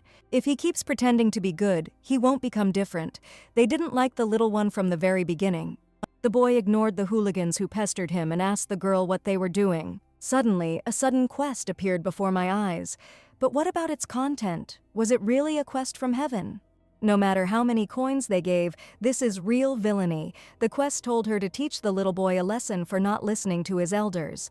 What heavens? Gracelyn thought in horror. These were demons sent. First, we need to get Eugene out. Turning to her friend, Gracelyn asked Eugene if he could do her a small favor. And then, having sent Eugene away, Gracelyn defiantly addressed the older boys. "What kind of little brats are these?" one of them asked, and Alicia asked if they didn't know that you can't hurt your friends. "What other friends?" the bully asked, smiling. Does she really think that they are friends with this loser? They wanted to be friends, but they continued to be ignored, so they got angry, and therefore, under the pretext of his knowledge, they decided to bully the younger one. "What is she talking about?" the hooligan asked nervously, and then the boy spoke up and said, "That's what it is, and he didn't even know." "What?" Gracelyn thought in surprise, recognizing familiar features in this child, really. "What should he do?" he asked, pushing away his elders. He also did not want to be friends with fools, so he asked them to give up and leave him alone. The elder got angry. "No," the girl thought with a gasp. "If this continues, something terrible will happen." "Will he continue to show off until the very end?" the guy asked irritably. But then the teacher interrupted Carlson and asked if he had really just used violence in the ivory tower. He had noticed his bad behavior before and given him warnings, but he was deeply disappointed. The teacher ordered Carlson to follow him immediately to the interview room, and Eugene called out to Alicia. Noticing her friend peeking out, Gracelyn thought, he did it and just in time. "His name is Leonid Cole," she asked. "Nice to meet you." She introduced herself as Alicia Elfinad and wanted to introduce Eugene. However, at that moment, Leonid interrupted the girl and asked if she was a fool. "A fool?" Gracelyn asked again. "Why?" Apparently she doesn't know anything at all, Leonid realized, and reported that rumors about her are now circulating throughout the tower. "What other rumors?" the girl asked, stunned. "What rumors?" Leonid asked again. "Well, for example, the rumors that she came here thanks to the Elfinad family and the church, which, she exclaimed, could not be true. But does it matter?" "Of course it does," Leonid answered. "The same things are said about him." And he asked if she didn't know that the County of Cole and the Duchy of Elfinad were on friendly terms. She answered, "But, great." Since she knew she could stop approaching him, he didn't want them both to be tired of unnecessary communication. How cruel, thought Eugene, and became worried that Alicia had not been offended. The boy awkwardly and cautiously asked his friend if she was okay. But suddenly she, ignoring Eugene, ran forward, asking Leonid to wait. "Well, what else?" he asked, and suddenly noticed what the little girl was holding in her hand. "What is this?" he asked. "It's a 4-leaf clover," she replied, "and it's especially for him." By offering clover, she was offering Leonid friendship. She couldn't just leave Leonid alone. All because he was like an exact copy of one of her acquaintances who boasted about his son at his birth. He was still too young to say for sure, but he definitely looked more like him than his wife. And Gracelyn hoped that he wouldn't take after him in character, because although he seemed good, he was actually a very stubborn person. Because Leonil is her friend's son, he said that if she communicates with him, but Alicia also entered, passing the exam. "And he too?" she asked Leonid, but the boy could not understand why she would not leave him alone. Alicia asked the boy to ignore the rumors and suggested that they just become friends. Oh, how sweet, Gracelyn's soul burst out. Could this child really be that very baby? Suddenly he asked about some very complicated formula, whether she knew it or about the concept of the inflection point, blah blah blah.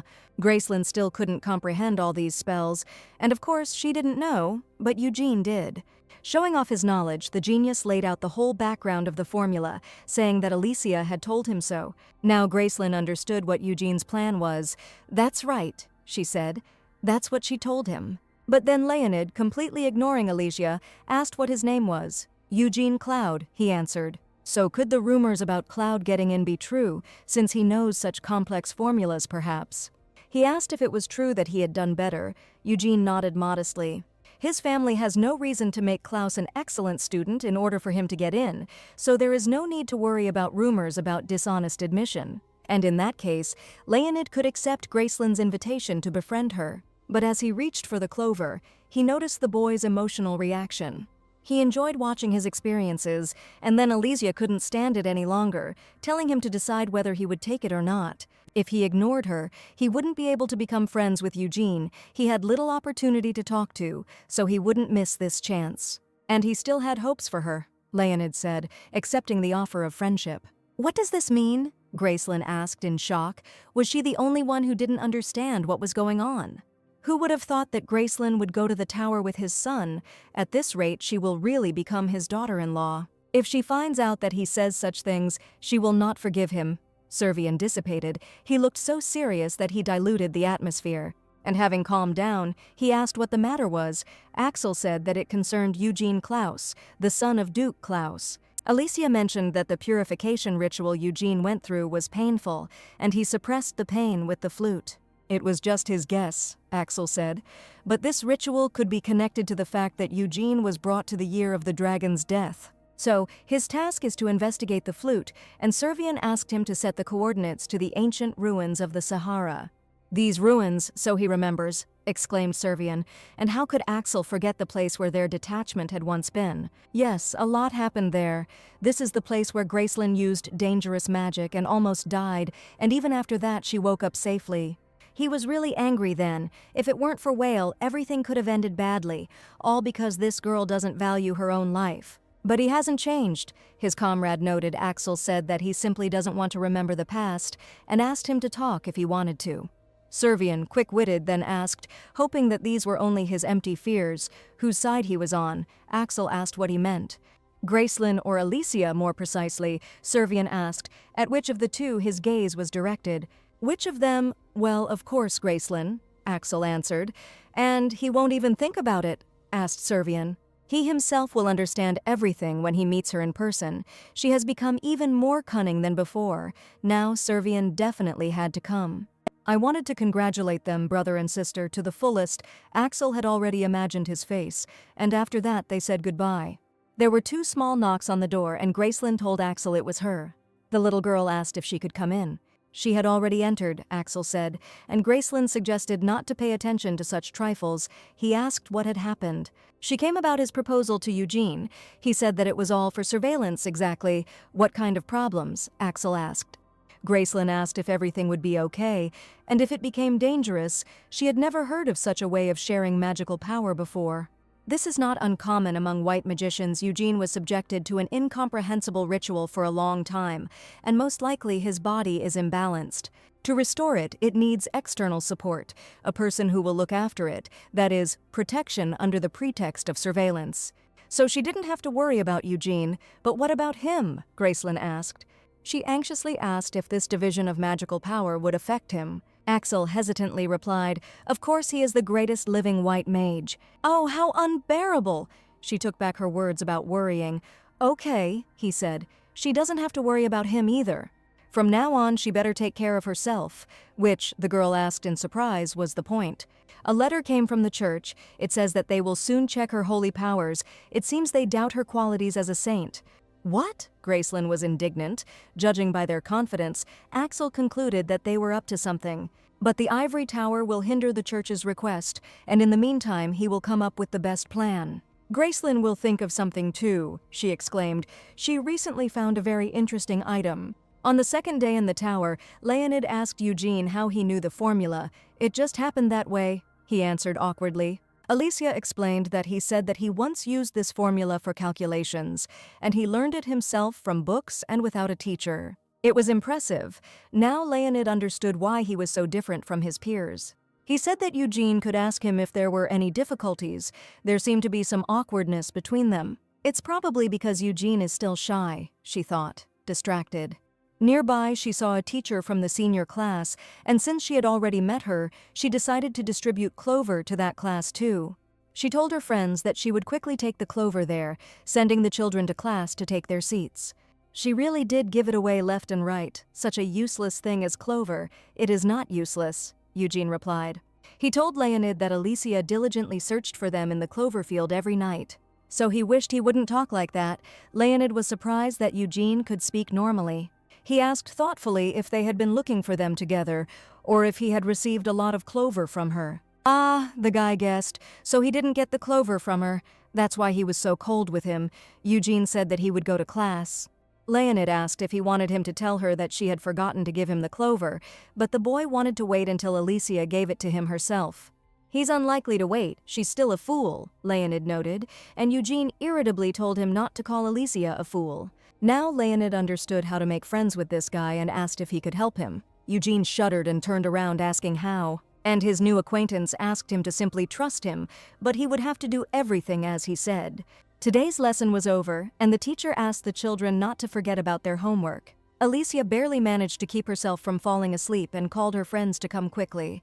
Suddenly Leonid stopped her and asked Alicia if she and Eugene were really friends. That was it, and he asked if they shook hands. "No, they didn't," Gracelyn answered. "Then they cannot be called friends." He told them to listen to him carefully. First they must hold hands. Keep in mind that the correct way to shake hands is to move it up and down only twice. Some people neglect this rule. Sometimes he was even worse than Servian, Gracelyn thought. And then he asked if anything had occurred to her, and she replied, "No, nothing." "Doesn't she understand that something else needs to be done?" Leonid asked, and Eugene wondered if this was really the help. "It needs to be done," she asked. "Surely," Alicia exclaimed. "Leonid should too. They're friends." The boy didn't read about shaking hands at the same time. "So what? They're all friends and do everything together," Alicia said. She told him to quickly shake hands with Eugene, and Eugene offered to shake hands with Leonid, as Alicia says. Leonid said that he thought that only this Alicia was a fool, but it turns out that he is also a fool. He told them to look. If you do it according to their method, it will turn out like this. He wondered if he should even hang out with these fools, and told them to give up first. And he told these fools to start over, extending a hand to each. Alicia and Eugene closed the circle. Well, at least he won't be bored, just think. All this effort for a single handshake. What fools? Alicia asked when they managed to become so close.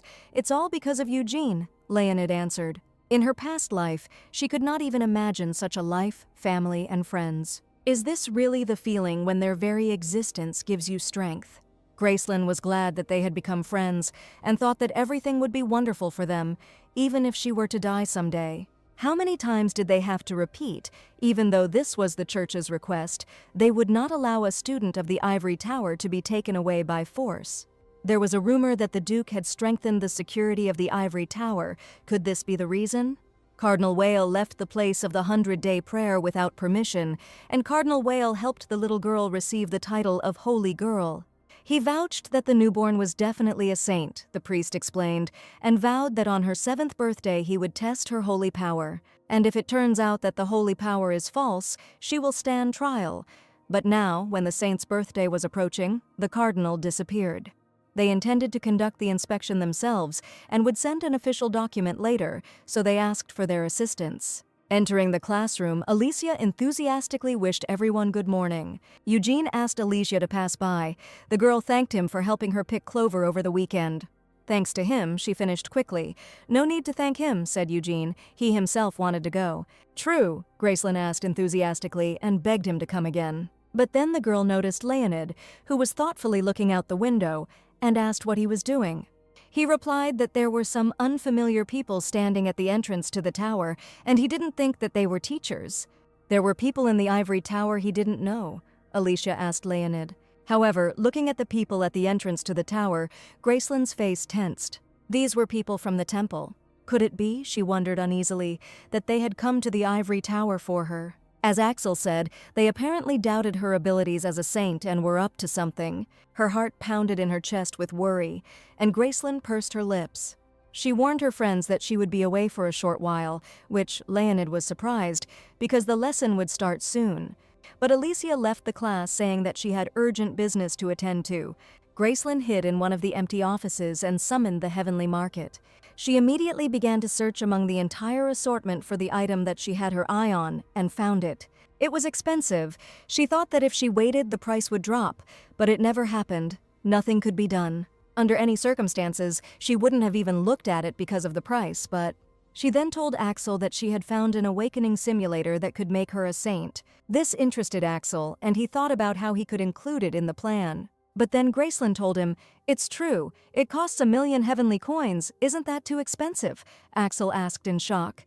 "Is she sure she can buy it? Ho ho!" she laughed. That's exactly why she was so diligently distributing the clover. And most importantly, she received a hidden reward when she helped Leonid in the form of a 60% discount coupon.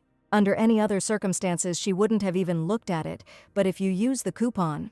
Now she can buy it, but then the system said that the purchase is impossible, she does not have enough coins. How come she was sure she had collected the required amount, but in fact she was missing exactly one person, to whom she did not give the clover? It was necessary to urgently collect coins. She rushed to the door, but met a friend on the threshold. "Eugene," she asked, stunned, why he was here, and then thought about it since it came to that. "And did she give clover to Eugene?" The boy replied, "The teacher was looking for Alicia." Gracelyn told Eugene that he had arrived just in time and asked for a second. And the next moment, albeit a little suddenly, she handed him the clover, asking if he could take it. The girl admitted that she remembered that she had not given him the 4-leaf clover. As soon as she handed over the clover, she became happier. Now all that was left was to receive the coins. Suddenly, she shifted her focus and asked Eugene in horror why he was crying. The boy apologized. He didn't know himself. He was just very happy. He was overwhelmed with emotion. It was only now that it dawned on Gracelyn that all this time Eugene had wanted the clover. Just when she realized that he had been constantly hinting and she hadn't noticed it, Eugene thanked her. But now Gracelyn felt guilty. As suddenly her intuition became sharper, it seemed that soon someone would come here. There is no time left. It was awkward, but Gracelyn asked Eugene to close his eyes for a second, and he didn't refuse. On the contrary, I thought how amazing it was. It was an ordinary clover, but he was so happy because Alicia gave it to him. Was this really what Alicia was talking about that night? He decided that he would take care of him. in order not to lose, and in the meantime, Gracelyn finished all her preparations. Now she allowed Eugene to open his eyes, and although it was sudden, she had something to say. Eugene noticed that Alicia's eyes had changed, and she said that she might soon leave far away for a long time. She thought she should tell him about it. She would leave. Where? He asked anxiously. They would not see each other again. Of course not, she reassured her friend. She will return, but for now she will not be there. And she wanted him not to worry about her, and Eugene asked, she would be back soon. Of course, Alicia answered. He should get along well with Leonid, and when she returned, the three of them would have tea. She asked him not to make such a sad face and wondered if the effect was already showing. It was the first time she had felt such power. With such power, it must be some kind of test for the holy bullshit, Gracelyn managed to think. Suddenly, a man appeared in the passage saying, "She's here, the saint. They've been looking for her for a long time." And the terrifying man called the little girl to come with them. Back on the day of Eugene's first night at the Elfinade mansion, before returning, he wanted to ask Alicia about one more thing. I asked her what she would do if the Cloverfield disappeared, for example, if she could no longer come here. "It will disappear," the girl asked again, and Eugene was interested in what she would do. "Reasoning," Gracelyn answered.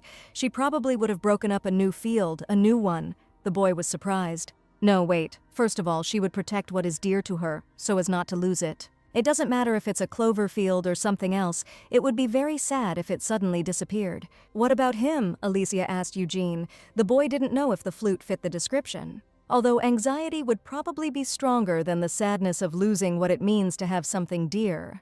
He was unsure, and Alicia asked him not to apologize. If he ever found something like that for himself, he should definitely tell her. And after everything was decided, the girl called him to come back. Eugene wondered if he would be able to find it at all. Something so precious that he couldn't bear to lose it. Gracelyn suddenly felt ill and coughed up blood as she staggered. Everything started to swim before her eyes. It got dark, but she still tried to maintain her sanity. Alicia, alarmed, called out to her friend Eugene. The servants who came for the saint tensed up. "Damn!" Gracelyn cursed. "Those bastards from the Sky Market didn't warn me about the side effects." Eugene's heart began to pound wildly with worry for Alicia. "The friend who lost consciousness in the priest's arms. Alicia," he exclaimed. "What the hell was going on?" He ordered to bring the saint, and not to make her bleed and faint. "Should I bring it to this?" he asked, and asked to choose my words. They were only trying to take away the saint. But she suddenly started coughing up blood, and the man thought about what they had said earlier. That at the moment when Alicia lost consciousness, they felt an enormous divine power. If this is true, then not only their current plan but also the saint herself, the man recalled, asked them to choose their words. What matters now is that they have incurred the wrath of Duke Elfinade, and a plan of action must be developed immediately. No, of course, this is also a big problem, but the boss told them to think carefully. A healthy saint, full of divine power, vomited blood, isn't that a bad omen? "But," the man exclaimed, the other replied, "Indeed, there is sense in Cardinal Charles's words. After all, the saint is not so important." The original purpose was to transfer the courts of Cardinal Whale, then the accusation would be the sin of misleading the world through an unverified saint. From a medical point of view, it was difficult to determine her current condition at this time. And judging by the fact that the heat does not subside, despite all their efforts, perhaps this is caused by some other force. For now, all they could do was observe her condition. The Duke was speechless. The maids were worried about their mistress and cried. Suddenly a guy walked into Alicia's room, apologizing for the sudden visit. The Duke was surprised how he ended up here, and with Axel at that.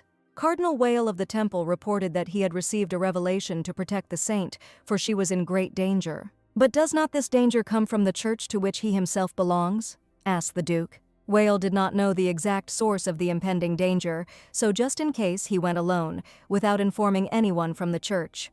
He could not have imagined that they would use her absence from prayer as an excuse to try to take the saint away, and apologized for their rudeness. "In that case, does the cardinal have any idea about the child's current condition?" The Duke said that from a medical point of view, the cause cannot be known. "Simply put," Whale explained, "it was because she was unable to control the sudden surge of divine power. When her inner power of a saint manifested, it was a rare case, but a phenomenon that sometimes happened. What should she do?" Lily asked. "When great power is confined to a small space, it inevitably begins to rage," but the cardinal asked them not to worry. He intended to use divine power to leave in the saint's body only as much power as she could withstand. The Duke asked if he was sure it wouldn't harm Elysia. Of course, Whale replied. However, in order to transfer the divine power, there must be no one near the saint. Cardinal Whale was a man who had once served with Axel in a punitive detachment. And if it is him, then the Duke said that he understands and they will leave Cardinal Whale.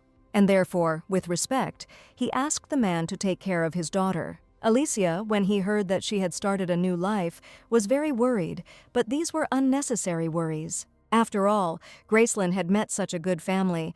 The cardinal said he would do everything possible. Axel was in such a hurry to get here that they didn't even have time to come to an agreement, but Whale, as always, was in his element. He is used to handling divine power, so there shouldn't be any problems. He begged for it to be so, when suddenly he was torn from his thoughts by a young voice calling for the young Duke Axel. The man saw Eugene in front of him and asked how he got there. He explained that outsiders were currently prohibited from entering the duchy, but he had entered with the help of Leonid. What made Axel wary was remembering that this was, after all, Servian's son. How could it be otherwise? The boy said that he had come to tell him, the young Duke Axel, something. What then? He asked. The boy came to talk to him about his previous offer to become his student. If he wanted to refuse, he wouldn't have come at such a hectic time, which means he accepts his offer. But first, Eugene wanted to ask something. Axel asked him to speak, and the boy reminded him of what he had said earlier.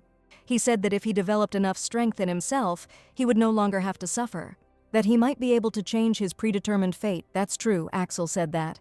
But to be honest, Eugene was unsure of himself and didn't know if he could handle it. Eugene, Axel said, you entered the ivory tower with the best result. He could be confident in himself. And the boy admitted that he was a little scared. Scared? The man asked. Having entered the White Tower, he began to live a peaceful life, but sometimes he thought that he is enjoying all this undeservedly, and that when he wakes up, all this will disappear. But if he has the opportunity to change his destiny, he would like to try. If he can learn from him, the head of the Magic Tower and the young Duke Axel. The boy asked if he could protect anyone. It was possible, he answered after a pause.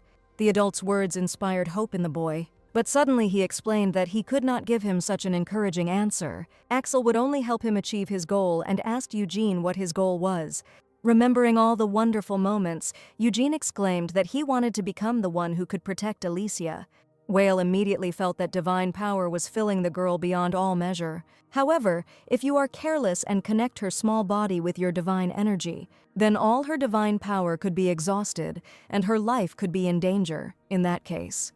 There was only one way left to temporarily bind his soul and Elysia's soul together, and then transfer the excess divine power.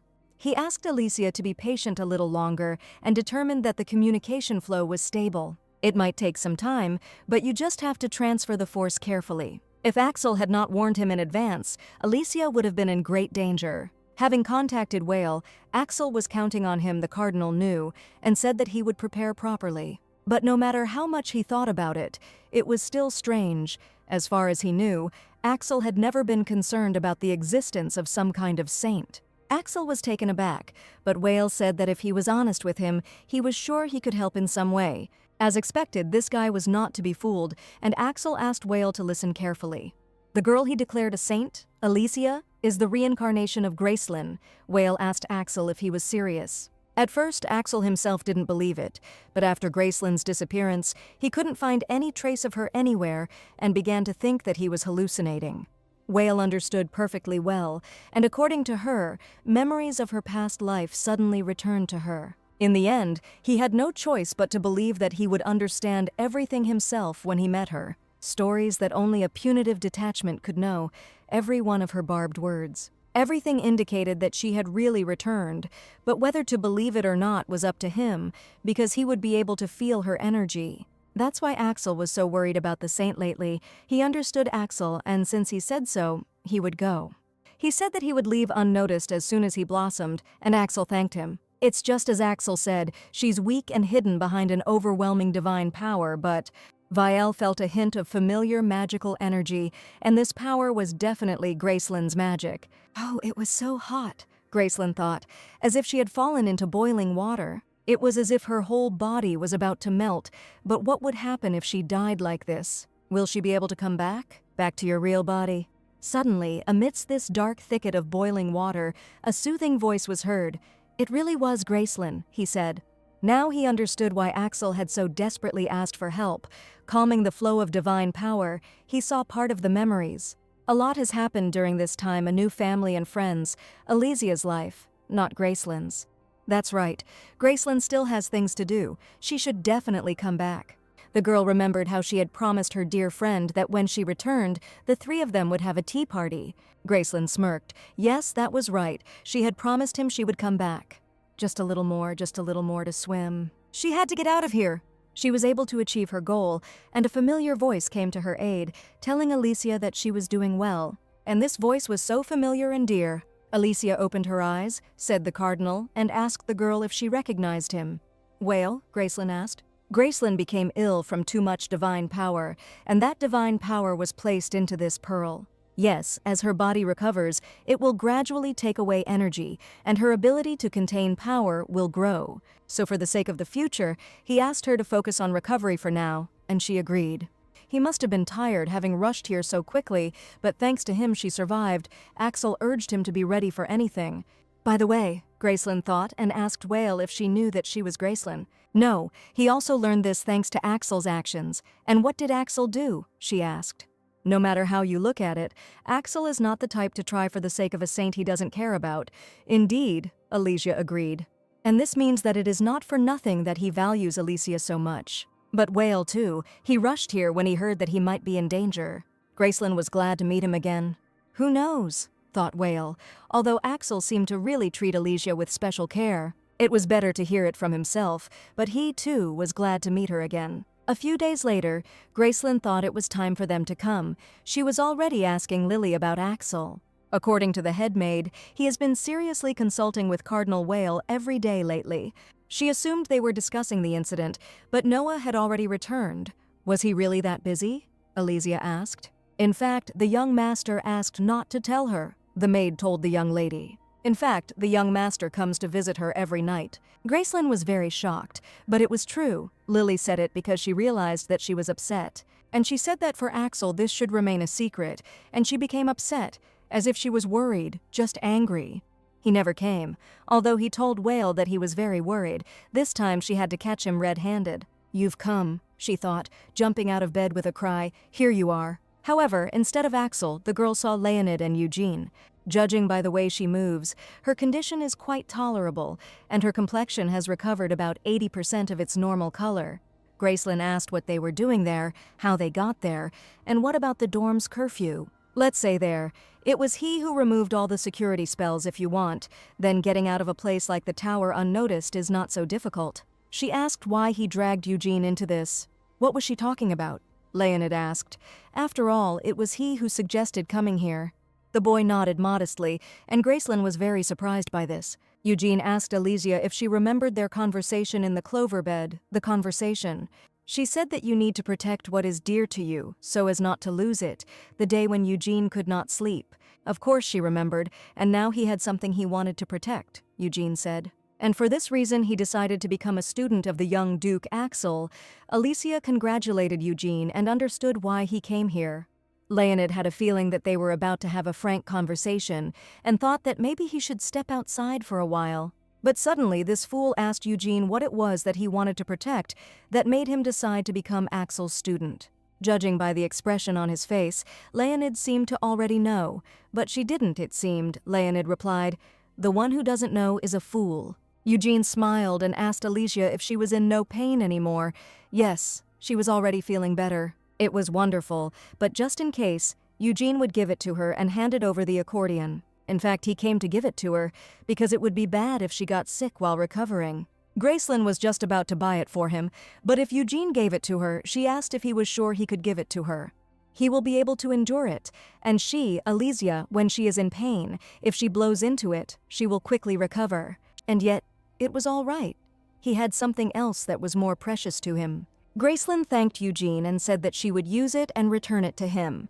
So, Gracelyn asked, he still won't tell her what he values, but Eugene said it's a secret for now. They talked for a while longer, but it was time for the boys to go back. She asked them to be careful not to get caught.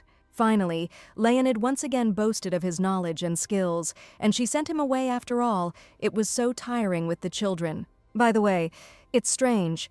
She herself had undergone purification rituals with Whale several times, but it had never been painful. She didn't feel anything at all, but maybe it was worth trying once, she thought. But still, it was impossible to create unnecessary problems. First, she decided to consult with Axel. She had been waiting for him for half the night and decided that he would probably not come today. Gracelyn thought that those guys had probably already returned. Would Axel really come at such a late hour? Eugene, fortunately, he made up his mind faster than Axel thought. At least he won't ruin his talent. If Alicia finds herself in danger again in the future, he will definitely be a great support to her.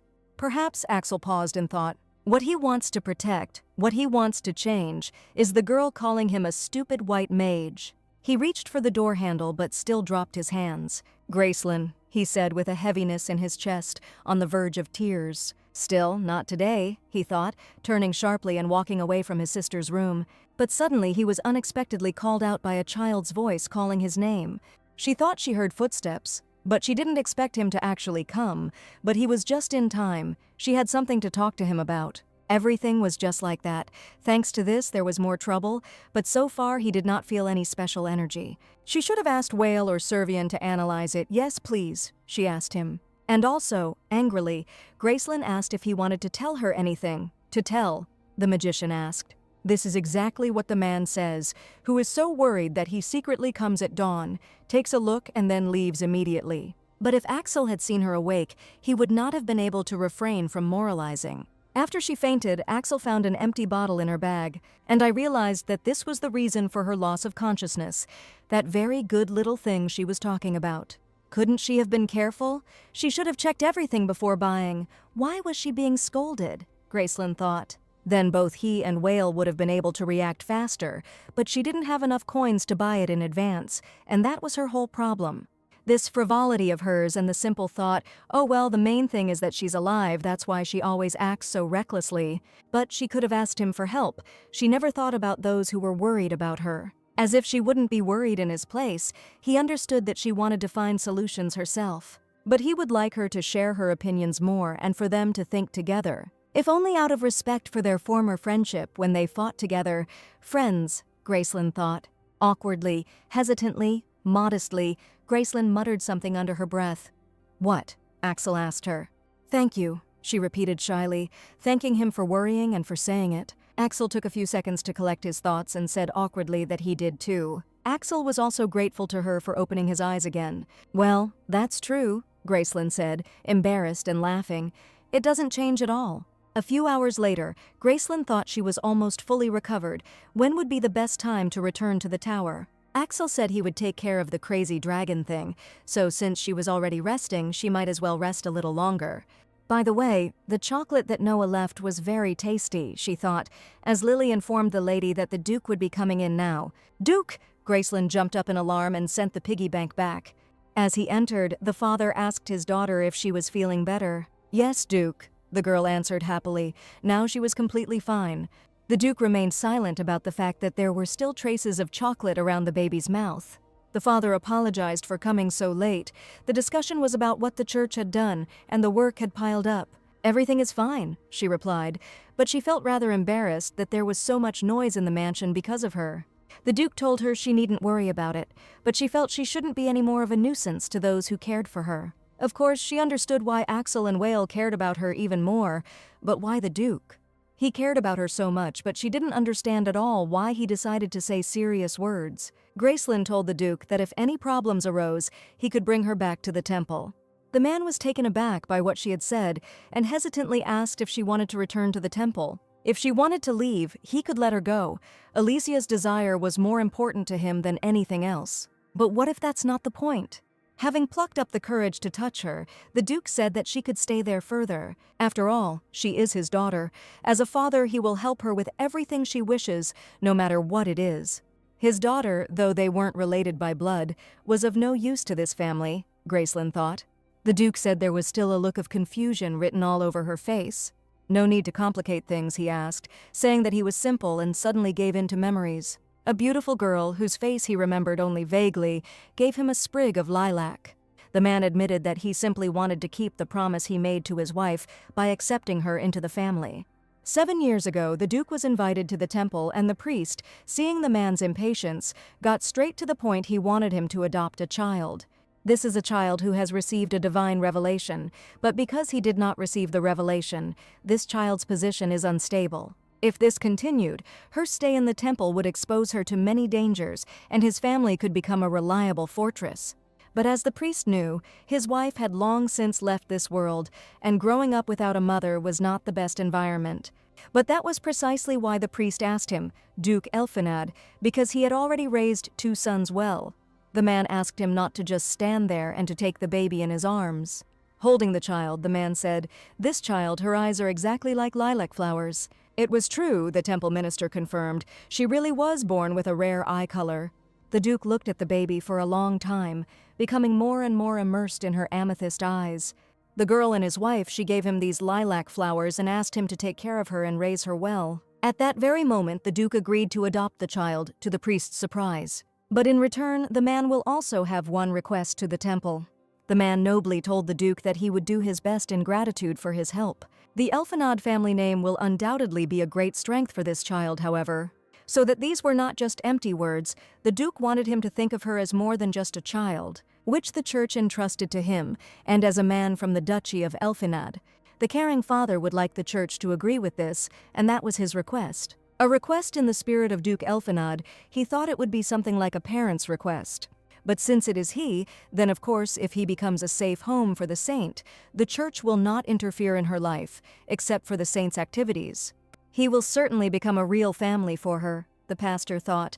Now Gracelyn knew that she was not adopted by force. It is true that although the Duke was asked, he ultimately decided to adopt her himself, although he couldn't take care of her, hiding behind his busy schedule. But he always considered her his daughter, Dad, Gracelyn thought uncertainly. She didn't have such a person in her past life, and she never thought that she needed him. But on the other hand, she was curious what it was like to have such a person. But, she thought, abruptly covering herself with a blanket and frightening the Duke. Why did her tears start flowing so suddenly? The Duke asked Alicia what she was doing. Holding back the trembling in her voice, the little girl asked the man to wait. No, she couldn't cry over something like that. Her appearance before she remembered her past life, as opposed to the time when it seemed like she didn't have a single friend or ally. Now she had someone she could call a real father, and for some reason this was scary. Dad said that if she didn't want to talk anymore, but then Alicia said that it was not so. She asked if she was needed in the Duchy of Elphinad, and if she could stay here longer. "No, the Duke doesn't like crying children. If it goes on like this, there's no need," said the Pope. She doesn't have to be a saint who belongs to a temple, and she doesn't have to be a stoic child who can hardly hold back her tears. The man said thoughtfully that in her own house she could cry, laugh, and be angry as much as she wanted. So, if she doesn't mind, he would like her to stay here and show him her tears without embarrassment. So that he could protect her, said the caring dad, and asked if it was possible. The next day, Gracelyn came to Axel and Whale, who were already sitting in the reception area. The boys immediately noticed the girl's swollen face and asked what happened. Whale asked Alicia if everything was okay, and then Gracelyn told her comrades about yesterday's meeting. "Father said so?" Axel asked. Whale said, "If Alicia heard this, it's not surprising that she cried." He remembered now that Gracelyn had looked at the families passing by with a somewhat dejected look. He said he was joking, but nevertheless it was good that she met such people. By the way, she heard something from the Duke. Gracelyn revealed that it was Whale who recommended the Elphinad Duchy as a place for her adoption, and then she thanked her old friend for giving her a family. "You're welcome." He didn't know she was Gracelyn back then, but he wanted the child who had the revelation to go to a good place. And when they started talking about the engagement, he calmed down, seeing the Duke's reaction. "Didn't his eyes deceive him? Didn't the Duke tell them?" asked Whale. "Didn't he tell them?" she exclaimed, and Axel also heard it for the first time. If everyone finds out that it was about Count Klaus's family, everything will be turned upside down. In any case, he asked them not to worry. They refused, and after that there were no more such offers from the church. In any case, the Duke treasured Alicia very much, and recently the duchy's security had been strengthened even more. No matter how the church acts, they will not be able to approach so easily on their own, and they will probably have to take public opinion into account. Moreover, the recently worsened atmosphere in the church will also play a role. Believers supporting Alicia have appeared. Gracelyn was surprised and asked impatiently if it was because of the incident involving the holy power. Yes, Whale answered, because holy power really emanated from Alicia. That's how she answered. But remembering the conversation with Axel, she calmed down her ardor and said, "Oh well." And then Axel asked his comrade what he would do now. Well, he replied, Alicia had already recovered. The accordion he showed was clearly not one of the divine objects. When he gave him the item to examine, Vielle did not feel any holy energy in it and recommended giving it to Servian. And yet he will have to go back. There was probably a commotion in the church. Axel said that he would then find out more about the accordion, but he still couldn't send it to Servian. Maybe he was digging through some ruins again since he wasn't answering. Well, Servian was always like that, so Gracelyn thought he would get in touch soon. Watching his comrades, Whale burst out laughing and Gracelyn asked him what was wrong. "Nothing," the friend answered happily. He was just glad to see them like this again. He was leaving and Alicia thought that they wouldn't be able to meet for a long time. What a pity. Well, I don't know, Whale answered. He thought that they would see each other again soon. But why? She asked. Without answering, the guy asked Alicia if she had what she wanted, or if perhaps she didn't have some necessary things. How suddenly it all happened, like nothing special, Gracelyn answered without understanding. But then Axel also said that he had many more connections than Whale, so if she wanted anything, she should tell him. "No, there is no such thing," she exclaimed, repeating herself and asking what was wrong with the two of them. The comrades chuckled and agreed that Gracelyn, as always, was not thinking about herself at all. The little girl asked in surprise. "What are they talking about?" Whale called out to her and reminded her that a whole month had already passed. "And soon it will be her 7th birthday," he said, and Gracelyn gasped, just remembering it.